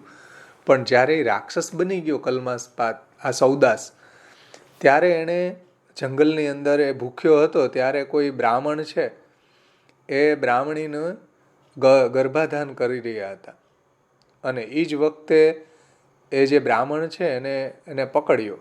આ સૌદાસ જે રાજા હતો એ રાક્ષસ બની ગયો હતો વશિષ્ઠના શાપથી. તો ત્યારે એને બ્રાહ્મણીએ ખૂબ એને વિનંતી કરી કે ભાઈ હજી મને કોઈ પુત્ર પ્રાપ્ત નથી થયો, તું બ્રાહ્મણને છોડી દે. એટલે ખૂબ કરગરી, છતાં પણ આ કલમાસપાદે છે એ બ્રાહ્મણને ખાઈ ગયો. અને પછી બ્રાહ્મણીએ એને શાપ આપ્યો કે તું પણ તારી પત્ની સાથે સંસર્ગ કરતો હોઈશ ત્યારે તારું મૃત્યુ થશે, એવો શાપ આપી દીધો. એટલે કહેવાનું તાત્પર્ય એ છે કે કલ્માસ્પાદ કી ભાંતિ બ્રહ્મદ્રોહ રૂપી દુષ્ટ આચરણ કર્યું એને. તો એ બ્રહ્મદ્રોહ રૂપી દુષ્ટ આચરણ કર્યું શા માટે? કે ભક્ત ન હતો. ભક્ત હોત તો આવી ગતિ ન થાત એમ. સમજમાં આવ્યું ને? ન તે પાષંડતા મ્યાંતિ. જુઓ, ભક્ત હોય એ શાપ મળવાથી પણ પાખંડપણાને પ્રાપ્ત ન કરે, આવો બ્રહ્મદ્રોહ ન કરે. એટલે ભગવાનને શાપ દિલવાને કે પશ્ચાત ઉसे छोड़ देते होते तो कल्मास्पाद की भांति ब्रह्मद्रोह रूपी दुष्ट आचरण करता. इसी कारण से अब आप श्री ने कहा है, श्री महाप्रभु जी ने कहा है કે નતે પાષંડતા મ્યાંતિ. ભૂતલ ઉપર આવીને શાપ પામેલા ભક્તો પણ પાખંડપણાને પ્રાપ્ત નથી થતા. अर्थात साप मिलने के बाद भी वे पाखंड के रास्ते पर नहीं चलते हो. समझो, भगवान જેને છોડી દે ને એ જ પાખંડના રસ્તે ચાલે. એ જ ઠાકોરજીનો ધંધો કરે. એ જ ઠાકોરજીના દર્શનના નામે દેવલક બનીને પૈસા કમાય. જેને ઠાકોરજીએ છોડી દીધા હોય એ જ ઠાકોરજીની કથા વેચે. કોણ વેચે કથા ઠાકોરજીની? જેને ભગવાને છોડી દીધા હોય. સમજો, હા, ગોકુલનાથજી શું કહે છે કે કલ્માસ્પાદની જેમ ભગવાન જો છોડી દે તો એ બ્રહ્મદ્રોહ કરે, બ્રાહ્મણોનો દ્રોહ કરે, પાખંડપણાને પામે. જો ભગવાન છોડે નહીં તો એ આવો ધંધો કરે જ નહીં ભાઈ. ભગવાનની સેવા જ કરે બીજા જન્મમાં પણ. કદાચ શાપ અપાવીને કારણે એને જન્માંતર થાય તો એના દ્વારા માર્ગનું સ્થાપન થાય. પાખંડપણાને ન પામે ક્યારેય. પાખંડપણાને એ જ વ્યક્તિ પામે કે જેને ભગવાને છોડી દીધા હોય. હરિણાએ વિનિર્મુક્તા તે મગ્ના ભવસાગરે એ નિરુદ્ધાસ્તે વાત્ર મોદમાયંત્ય હર્નિશમ. મહાપ્રભુજી નિરોધ લક્ષણમાં કહે કે હરિણાએ વિનિર્મુક્તા, હરિએ જેને છોડી દીધા એ તો ભવસાગરમાં ડૂબી ગયા. સમજો, આ મહાપ્રભુજીના જ વાક્યો છે. હરિણાએ વિનિર્મુક્તા તે મગ્ના ભવસાગરે એ નિરુદ્ધાસ્તે વાત્ર મોદમાયંત્ય હર્નિશમ. ભગવાને જેને જકડી લીધા, ભગવાને જેનો હાથ પકડી લીધો, ભગવાને જેને આશ્રયનું દાન કરી દીધું, એવા તો અહર્નિશ ભગવાનને લીલાનો, ભગવાનની સેવાનો આનંદ લેશે. પણ આવા કલ્માસ્પાદની જેમ છોડી દીધા હોય તો એ ઠાકોરજીનો ધંધો કરે. એ મોટી મોટી હવેલીઓ ખોલી અને ઠાકોરજીના નામે પૈસા કમાય. દેવલક વૃત્તિ જેને આપણે શાસ્ત્રમાં કહેવામાં આવે છે. આવું કોણ કરે? આવી પાખંડતાને કોણ પામે? જેને ભગવાને છોડી દીધા હોય તે. એટલે ન તે पाषंडता भावेश हाँ, जैसे इसमें ऐसे समझ में आता है कि भक्त सहनशील होते हैं और सतगुणी होते हैं और शाप के बाद भी उनका मतलब पतन नहीं होता है क्योंकि वो भक्त है. राइट. उनमें भक्तों के गुण है और जो भक्तों के गुण नहीं है और जो असहनशील होते हैं तो उनका पतन ही होता रहता है शाप के बाद. ભગવાન જેને છોડી દે, ભગવાન જેને છોડી દે એ પાખંડપણાને પ્રાપ્ત કરે. પણ ભગવાન જેને છોડે નહીં ભક્ત હોવા છતાં પણ તો પણ એ બીજા જન્મમાં ભગવાનનું ભજન જ કરે. પૂર્વ સંસ્કાર અતસ્તત્ર ભજન મુચ્યેત જન્મભી. મહાપ્રભુજી કહે છે નિબંધમાં, પૂર્વ સંસ્કાર અતસ્તત્ર ભજન મુચ્યેત જન્મભી. પૂર્વ જન્મના સંસ્કારને કારણે આ જન્મમાં ભગવાનનું ભજન જ કરે. સમજો, ભલે હીન યોનિમાં જન્મ હોય તો પણ પૂર્વ જન્મના સંસ્કારને કારણે ભગવાનનું ભજન જ કરે, પાખંડપણાને પ્રાપ્ત ન થાય. જે લોકો પાખંડ કરી રહ્યા છે આ માર્ગમાં એ બધાને હરિએ છોડી દીધા ભાઈ. એવું ગોકુલનાથજી કહે છે, હું નથી કહેતો. એવું મહાપ્રભુજી આ શ્લોકમાં કહેવા માંગે છે કે નતે પાષંડતા મ્યાંતિ નચ રોગાદિપદ્રવ. ભક્તો છે ભૂતલ ઉપર આવીને પાખંડપણાને પ્રાપ્ત ન કરે, ઠાકોરજીનો ધંધો ન કરે, ભગવાનની કથાનો ધંધો ન કરે, હિંડોળાના દર્શન કરાવીને ધંધો ન કરે, પલ્લાના દર્શન કરાવીને પલ્લાના નામે ધંધો ન કરે, 56 ભોગને દર્શન ખોલીને 56 ભોગના નામે ધંધો ન કરે, અન્નકૂટનો પ્રસાદ વેચીને અન્નકૂટના પ્રસાદના પૈસા કમાવાનો ધંધો ન કરે. આ ધંધો કોણ કરે? જેને હરિએ છોડી દીધા હોય એ જ કરે. એ જ આવા પાખંડપણાને પ્રાપ્ત થાય, બીજા કોઈ ન થાય. બીજા તો હીન યોનીમાં શું, તાજબીબી જેવી યોની હોય, મ્લેચ્છ યોનીમાં ભગવાનનું ભજન જ કરે ભાઈ. અલી ખાન પઠાણની યોનિમાં, મેહા ઢીમરની યોનિમાં ભગવાનનું ભજન જ કરે. પાખંડપણાને પ્રાપ્ત થતા જ નથી, કેમ કે હરિ એને છોડ્યા નથી. એ નિરુદ્ધાસ્તે એવાત્ર મોદમાયંતે હર્નિશમ. હરિ જેને છોડી દે એ તો બધા આવા પાખંડપણાને પ્રાપ્ત થઈ જાય છે. હરિણાય વિનિર્મુક્તાસ્તે મગ્ન ભવસાગરે. એવું ગોકુલનાથજી મહાપ્રભુજીના આ શ્લોકનો અર્થ કરે છે કે કલમાસ પાદ કી ભાંતિ ब्रह्मद्रोह रूपी दुष्ट आचरण करता है, इसी कारण से आप श्री ने कहा है कि नते पाषंडता म्यांति, अर्थात साप मिलने के बाद भी वे पाखंड के रास्ते पर नहीं चलते. समझ में આવ્યું ને? पाखंड रस्तो ही क्यारे अपनावे नहीं. इसी कारण से आप श्री ने कहा गया है कि नते पाषंडता म्यांति, अर्थात साप मिलने के बाद भी वो वही पाखंड के रास्ते नहीं चलते हैं. मार्ग में भगवान द्वारा अंगीकार की नित्यता बताने वाले एक लक्षण को यह कहकर अब आप श्री आगे अन्य लक्षणों को भी कहते हैं. परंतु साप मिलने से क्या वे दुखी होंगे? साप મળવાના કારણે શું એ દુખી થાય કે નરકમાં જાય? नहीं. साप मिलने से क्या वो दुखी होंगे? तो आप श्री कहते हैं कि भगवान द्वारा अंगीकार किए जाने की नित्यता बताने के लिए न च रोगाद्युपद्रव, कोई रोग उपद्रव इत्यादि એને न થાય तो न च रोगाद्युपद्रव इत्यादि शब्दों से कहते हैं कि दुखी नहीं होते हैं. ભૂતલ ઉપર આવીને દુખી નથી થતા, ભગવાનનું ભજન જ કરે છે. એટલે એને એવું કોઈ દુઃખ નથી આવતું કે ભગવાનની સેવા છૂટી જાય. એવા એ ભગવાનનું ભજન પરાયણ જ રહે છે અને કોઈ રોગ વગેરે ઉપદ્રવ નથી થતા અને ભગવાનનું ભજન જ કરે છે. वे दुखी नहीं होते हैं. तात्पर्य यह है कि उन्हें आदि व्याधि का उपद्रव नहीं होता. आदि यानी शारीरिक पीड़ा, व्याधि यानी मानसिक पीड़ा. तो आदि व्याधि का उपद्रव नहीं होता. છે ને, આપણે ઠાકોરજીની સેવામાં હોય તો આપણને કંઈ બાધારૂપ ન થાય. તો આદિવ્યાધિની પીડા ભક્તને ન હોય.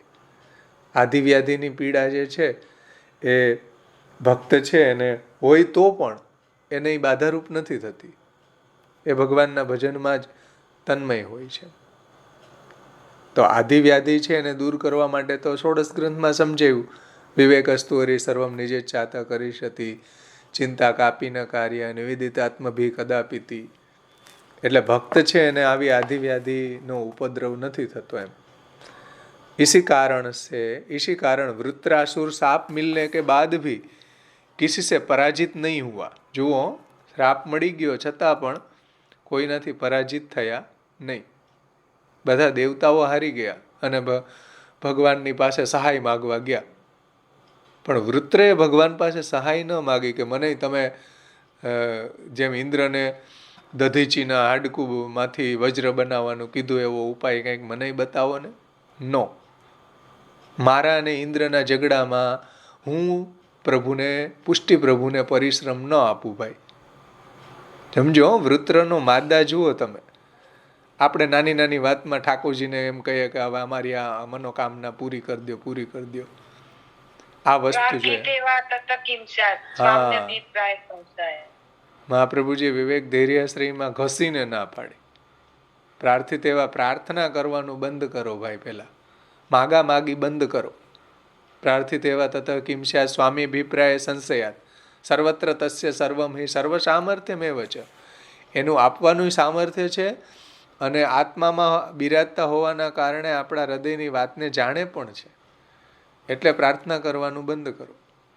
એટલે ઇન્દ્ર જેવો ઇન્દ્ર છે એ ભગવાનને પ્રાર્થના કરે કે આ વૃત્રને મારો ને અમને સ્વર્ગ આપો.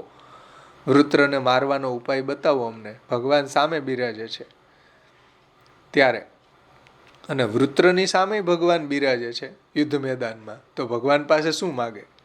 એવું માગે છે કે આ ઇન્દ્રને મારો ને મને સ્વર્ગ આપો. ઇન્દ્રને એમ કહે છે કે અસ્મત સ્વામી ત્રૈવર્ગિક આયાસો વિઘાતસ્ય.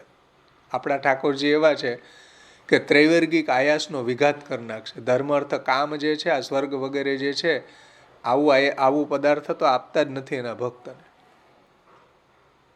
સમજો, એ વૃત્ર એમ કહે છે કે મારે ઇન્દ્રની સાથે ઝઘડામાં હું તમને પરિશ્રમ ન આપું. જો આ પુષ્ટિનો ભાવ છે.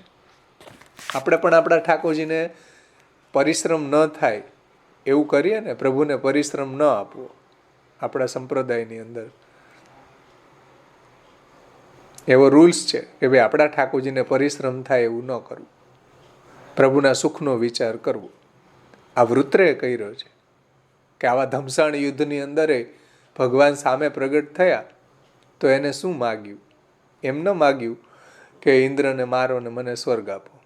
ઇન્દ્રના અને બધા દેવતાઓના હથિયાર જ્યારે વૃત્ર ગળી ગયો અને પછી બધા દેવતાઓ છે હથિયાર વિહીન બની ગયા અને ભગવાનને પાસે ગયા, ભગવાનની સ્તુતિ કરી અને ભગવાન ત્યાં દર્શન આપ્યા, તો ઇન્દ્રએ શું માગ્યું? બધા દેવતાઓએ શું માગ્યું? કે આ વૃત્રને મારો ને અમને સ્વર્ગ આપો. પણ જ્યારે વૃત્રની સામે ભગવાન પ્રગટ થયા તો એને એવું ન માગ્યું, એને પ્રભુને પરિશ્રમ ન આપ્યો કે ભાઈ લડાઈ છે, અમારો આપસનો ઝઘડો છે, અમે પતાવી લેશું, મરશું મારશું, જે કરવું એ કરશું, એમાં હું તમારી સહાય નથી માગતો, એમાં હું તમને જરા પણ પરિશ્રમ આપવા નથી માગતો. આ પુષ્ટિભાવ છે. તામસમાં તામસ વૃત્ર અને એની ભક્તિ છે ને એ નિર્ગુણ છે, શુદ્ધમાં શુદ્ધ નિશ્ચલ ભક્તિ છે. અને સાત્વિકમાં સાત્વિક ઇન્દ્ર, દેવાહા સાત્વિકા, અને ભક્તિ એની તામસમાં તામસ છે. અભિસંધાય યો હિંસાયા, તૃતીય સ્કંદમાં કપિલ ભગવાન બધા ભક્તિના પ્રકાર બતાવે ને, સાત્વિક ભક્તિ, તામસ ભક્તિ, રાજસ ભક્તિ, નિર્ગુણ ભક્તિ. એમાં આજ્ઞા કરે અભિસંધાય યો હિંસાયા, જે બીજાની હિંસા માટે ભક્તિ કરે એ તામસમાં તામસ ભક્તિ છે. અને વૃત્ર તામસ છે છતાંય ભક્તિ એની જુઓ નિર્ગુણ. નાક પૃષ્ઠમ ન ચ પારમેષ્ઠ્યમ ન સાર્વભૌમમ ન રસાધિપત્યમ ન યોગ સિદ્ધિર અપુનર્ભવમ વા સમંજસ્ત્વામ વિરહ્ય કાંક્ષે. મારે કોઈ બ્રહ્માનું રાજ્ય ન જોઈએ, કોઈ ઇન્દ્રનું રાજ્ય સ્વર્ગ ન જોઈએ, ન મારે કોઈ ભૂમિનું ચક્રવર્તી રાજા થવું છે, ન મારે પાતાળ લોકનું રાજ્ય જોઈએ, ન મારે કોઈ યોગની સિદ્ધિ જોઈએ, ન મારે મોક્ષ જોઈએ. મને તો હે પ્રભુ આપ જ જોઈએ. કેવો શુદ્ધ પુષ્ટિનો ભાવ છે ભાઈ. જે આવો તામસ, રાજસ, તમોહ, પાપમાં વૃત્ર, એની અંદર આવો ભાવ પ્રગટ થયો. કેમ? ભગવાને એનો અંગીકાર કર્યો છે. એટલા માટે ભગવાને એને છોડ્યો નથી. એટલા માટે આવો ભાવ પ્રગટ થયો કે અજાત પક્ષા ઇવ માતરમ ખગા સ્તન્ય યથા વત્સતરાક્ષુધારતા પ્રિયમ પ્રિયવ વિશતમ વિષણના મનોરવિંદાક્ષા દિદ્રક્ષતે ત્વા. કે જેની પાંખો નથી ફૂટી એવા પક્ષીના બચ્ચા ચણ માટે એની માની રાહ જુએ છે. અજાત પક્ષા. અને ચરવા માટે વનમાં ગયેલી ગાય છે, એને વાછરડો જે છે એના દુગ્ધ માટે ગાયની રાહ જુએ છે. અને જેમ કોઈ પ્રિયતમા છે, એનો પ્રિયતમ છે પરદેશ ગયો હોય અને એની રાહ જોવે છે, એમાં એ તન્મય હોય છે.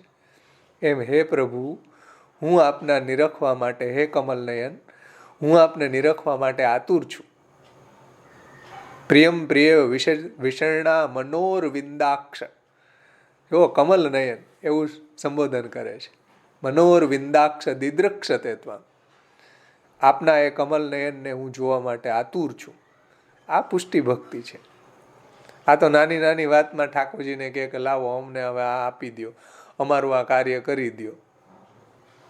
આ પુષ્ટિ ભક્તિ નથી ભાઈ. એટલે મહાપ્રભુજીએ કહ્યું કે ભાઈ વિવેકનું પહેલું પગથિયું છે માગા માગી બંધ કરો ભગવાન પાસે. પ્રાર્થિત એવા તતઃ કિમ સ્યાત સ્વામી અભિપ્રાય સંશયાત સર્વત્ર તસ્ય સર્વમ હિ સર્વ સામર્થ્યમેવ ચ. પહેલું સ્ટેપ તો તમે, પહેલું પગથિયું તો વિવેકનું દિશામાં આગળ જાઓ કે કમસે કમ માગા માંગી તો બંધ કરો. પછી બીજું પગથિયું આવશે અહંકારમ ન કરવી તો અભિમાનશ્ચ સંત્યાજ્ય સ્વામી અધીનત્વ ભાવના. હું મારા ઠાકોરજીને અધીન છું તો અહંકાર શેનો કરું? જુઓ, વિવેક સુધી પહોંચવા માટે મહાપ્રભુજી આ બધા પગથિયાઓ બતાવે છે, જે અહીં બતાવ્યા કે અહંકાર ન કરવો, અહંકારે અથવા લોકે તન્માર્ગ સ્થાપનાય હિ આસક્તો ભગવાન એવમ શાપમ દાપયતિ ક્વચિત. સમજમાં આવીને વાત? જુઓ કેટલી સુંદર વાત ગોકુલનાથજી સમજાવે છે કે ભૂતલ ઉપર આવીને પણ એ ભગવાનને પરિશ્રમ નહીં આપે, રોગાદ્યુપદ્રવા વગેરે એને નહીં થાય, મહાનુભાવા હશે. तो ये बात गोकुलनाथ जी कहे छे कि अन्य लक्षण भी आप श्री उनको बताते हैं कि महानुभावा, कारण कि वृत्र है वो साप मिलने के बाद भी किसी से पराजित नहीं हुआ, वे महानुभाव थे. जिसका अनुभाव यानी कि जिसका प्रभाव महान हो उसे महानुभाव कहते हैं. तात्पर्य यह है कि भले ही वो शाप युक्त है तथा भी वे महानुभाव ही बने रहते हैं. इसी कारण से भगवान मार्ग के तत्वज्ञ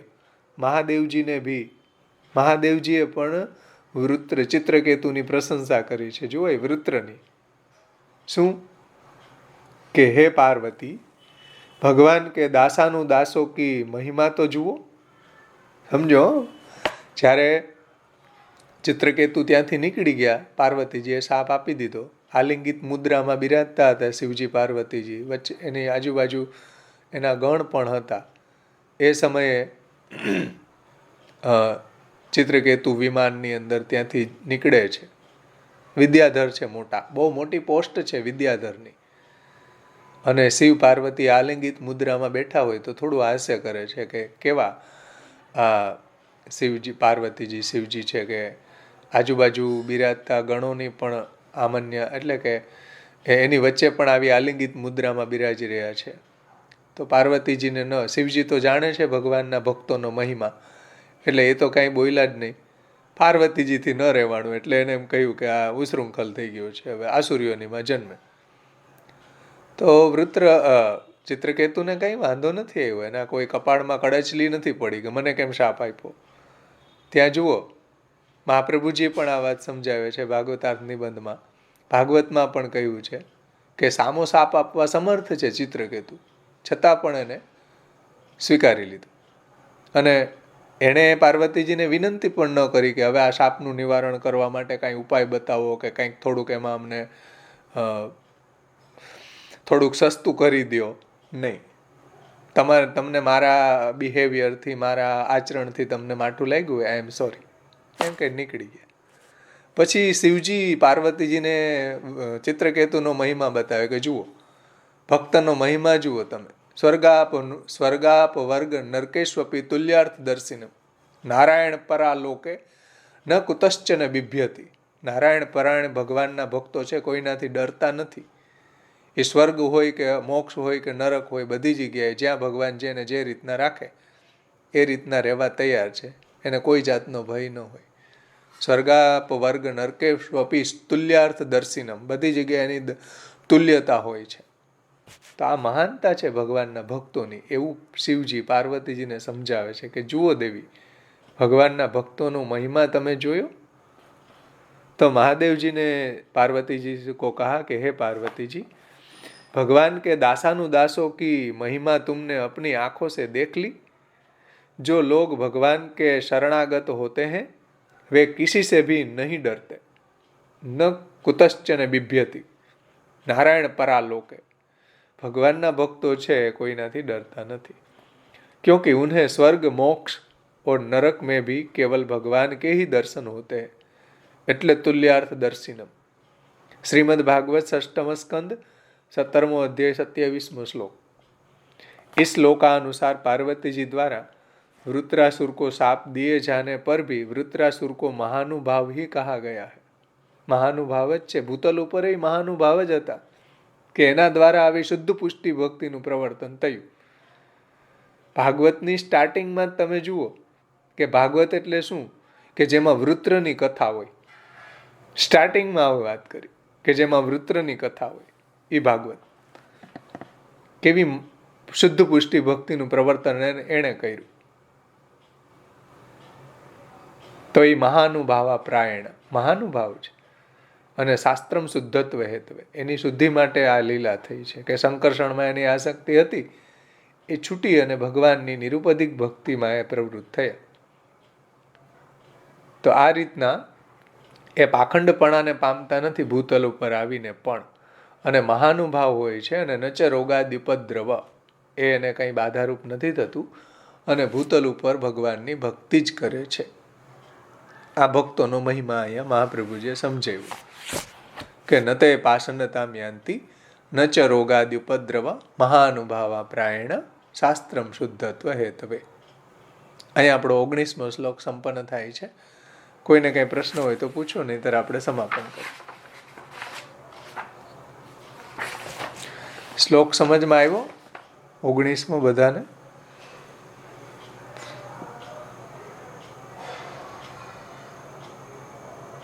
કોઈને કઈ પ્રશ્ન છે? ભાઈ વૃત્રનું આ બી કહી દો ને, મમોત્તમ શ્લોક જનેસુ સખ્યમ, એનું બી કહી દો ને જરાક. મમોત્તમ શ્લોક જનેસુ સખ્યમ. હે પ્રભુ, મને એવા ઉત્તમ શ્લોક ભગવદીઓનો સંગ થાય. મારો જ્યારે જન્મ થાય અત્યારે આ જન્મમાં તો હું આપની સેવા નથી કરી શકું એવો મારો દેહ નથી. કારણ કે ભક્તિ દૈવેર ભવતી ન આસુરે. ઇન્દ્રિયો આસુરી છે, જીવ દૈવી છે. વૃત્રમાં જુઓ, જીવ દૈવી છે, ઇન્દ્રિયો આસુરી છે. એટલે આ જન્મમાં નહીં, ભવિતાસ્મિ ભૂય, બીજા જન્મમાં મનઃ સ્મરેતા આસુપતેર ગુણાનામ ગુણિત વાક કર્મ કરો તું કાયા. મમોત્તમ શ્લોક જનેસુ શક્યમ. ઉત્તમ શ્લોક જે ભક્તો છે, સમજો, ઉત્તમ શ્લોક જે ભક્તો છે એનો મને સંગ થાય. મમોત્તમ શ્લોક જનેસુ સંસાર ચક્રે ભ્રમત સ્વકર્મ ભી. મારા કર્મના કારણે હું સંસારમાં ભટકતો રહું, કંઈ વાંધો નહીં, પણ મને એ જન્મોમાં ભગવત ભક્તોનો સંગ થાય. મમોત્તમ શ્લોક જનેસુ સખ્યમ સંસાર ચક્રે ભ્રમત સ્વકર્મ ભી ત્વન માયયા આત્માત્મજ દારગેહે સ્વાસક્ત ચિત્તસ્ય નનાથ ભૂયાત. આપની માયાના કારણે મને આ જે સંસાર, પુત્ર, ધન વગેરેમાં આસક્તિ ન થાય. આ તો એક સામાન્ય અર્થ કર્યો, પણ એના વિશેષ અર્થ મહાપ્રભુજી, ગુસાઈજી, પુરુષોત્તમજી, હરિરાયજી વગેરે સમજાવ્યા કે મને આપની જે વૈષ્ણવી માયા છે એ વૈષ્ણવી માયાના કારણે પુત્રમાં, પત્નીમાં, ઘરમાં આસક્તિ થાવ અને થાવ જ. કેમ? કેમ કે ભગવાનની સેવામાં એ ઉપયોગી છે. તો વૈષ્ણવી માયાથી મને મોહ થાય. આપની જે લીલા ઉપયોગીની માયા છે, જે ભગવાનની ભક્તિને વધારનારી માયા છે, એના કારણે મને એવો મોહ થાય કે મને એવા ભક્ત પત્ની જોઈએ, મને એવો ભક્ત પુત્ર જોઈએ, મને એવું ઘર જોઈએ જ્યાં ભગવાન બિરાજતા હોય, જ્યાં હું બધી ઇન્દ્રિયોથી ભગવાનની સેવા કરી શકું. એવી માયાથી મને મોહિત થાય. હું પત્ની, પુત્ર, ઘર, પરિવાર, ધન કે જે ભગવાનના ભજનમાં ઉપયોગી હોય એવી વૈષ્ણવી માયાથી મોહિત થાય એવું મને આપો. એવો અર્થ, ગૂઢ રહસ્ય ત્યાં ટીકાકારોએ સમજાવ્યું છે. અને એવા ઉત્તમ શ્લોક ભગવત ભક્તોનો સંગ થાય કે જેથી કરી અને હું એની સાથે સભાજન કરી શકું. સભાજન એટલે મળીને હું આપના યશોગાન ગાઈ શકું, એને સભાજન કહેવાય. ત્યાં ટીકાકારોએ સભાજન શબ્દ મૂક્યો છે કે ભગવાનના ભક્તો જ્યારે કીર્તન કરે ત્યારે હું શ્રવણ કરું, અને હું જ્યારે કીર્તન કરું ત્યારે એ ભક્તો શ્રવણ કરે, આવું સભાજન થાય. એવું મને આપો. તો બધું એને માગી લીધું. ચતુશ્લોકી ભાગવતમાં પુષ્ટિ માર્ગે હરેર દાસ્યમ ધર્મો અર્થો હરિરેવહિ કામો હરે દિદૃક્ષેવ મોક્ષ કૃષ્ણસ્ય ચેદ્ધ્રુવમ. જે મહાપ્રભુજીએ આ સંગ્રહ શ્લોક બતાવ્યો છે વૃત્રાસુર ચતુશ્લોકીનો, અને એના ઉપરથી જ ષોડશ ગ્રંથમાં ચતુશ્લોકી મહાપ્રભુજીએ સમજાવ્યું કે પુષ્ટિ માર્ગમાં પ્રભુનું દાસ્ય એ આપણો ધર્મ છે. પુષ્ટિ માર્ગમાં હરિ પોતે એ આપણું અર્થ છે. નહીં કે પૈસા, નહીં કે ધન, નહીં કે ગાડી બંગલો વગેરે. આપણું અર્થ તો ભગવાન છે. અર્થો હરિરેવહિ કામો હરે દિદૃક્ષેવ. સર્વેન્દ્રિયોના સમર્પણ પૂર્વક હરિના દર્શનની કામના એ કામ છે. અને મોક્ષ કૃષ્ણસ્ય ચેદ્ધ્રુવમ. અને સર્વ રીતે કૃષ્ણના બની જવું એ મોક્ષ છે. જે મહાપ્રભુજી કહે છે સ્મરણમ ભજનં ચાપી ન ત્યાજ્યમિતિ મેમતિ. એ મોક્ષ છે. આ નિશ્ચલ ભક્તિ છે વૃત્રની, અને ખૂબ સુંદર એની ઉપર ટીકાઓ લખાય છે. તમારે અધ્યયન કરવું હોય તો મેં યુટ્યુબ ઉપર મૂકેલી જ છે, એમાંથી અધ્યયન કરી શકે છે. અહીંયા આપણે રાખીએ, આશ્રયનું પદ બોલી સમાપન કરીએ. કોઈને પ્રશ્ન હોય તો આવતે વખતે પૂછી લેજો.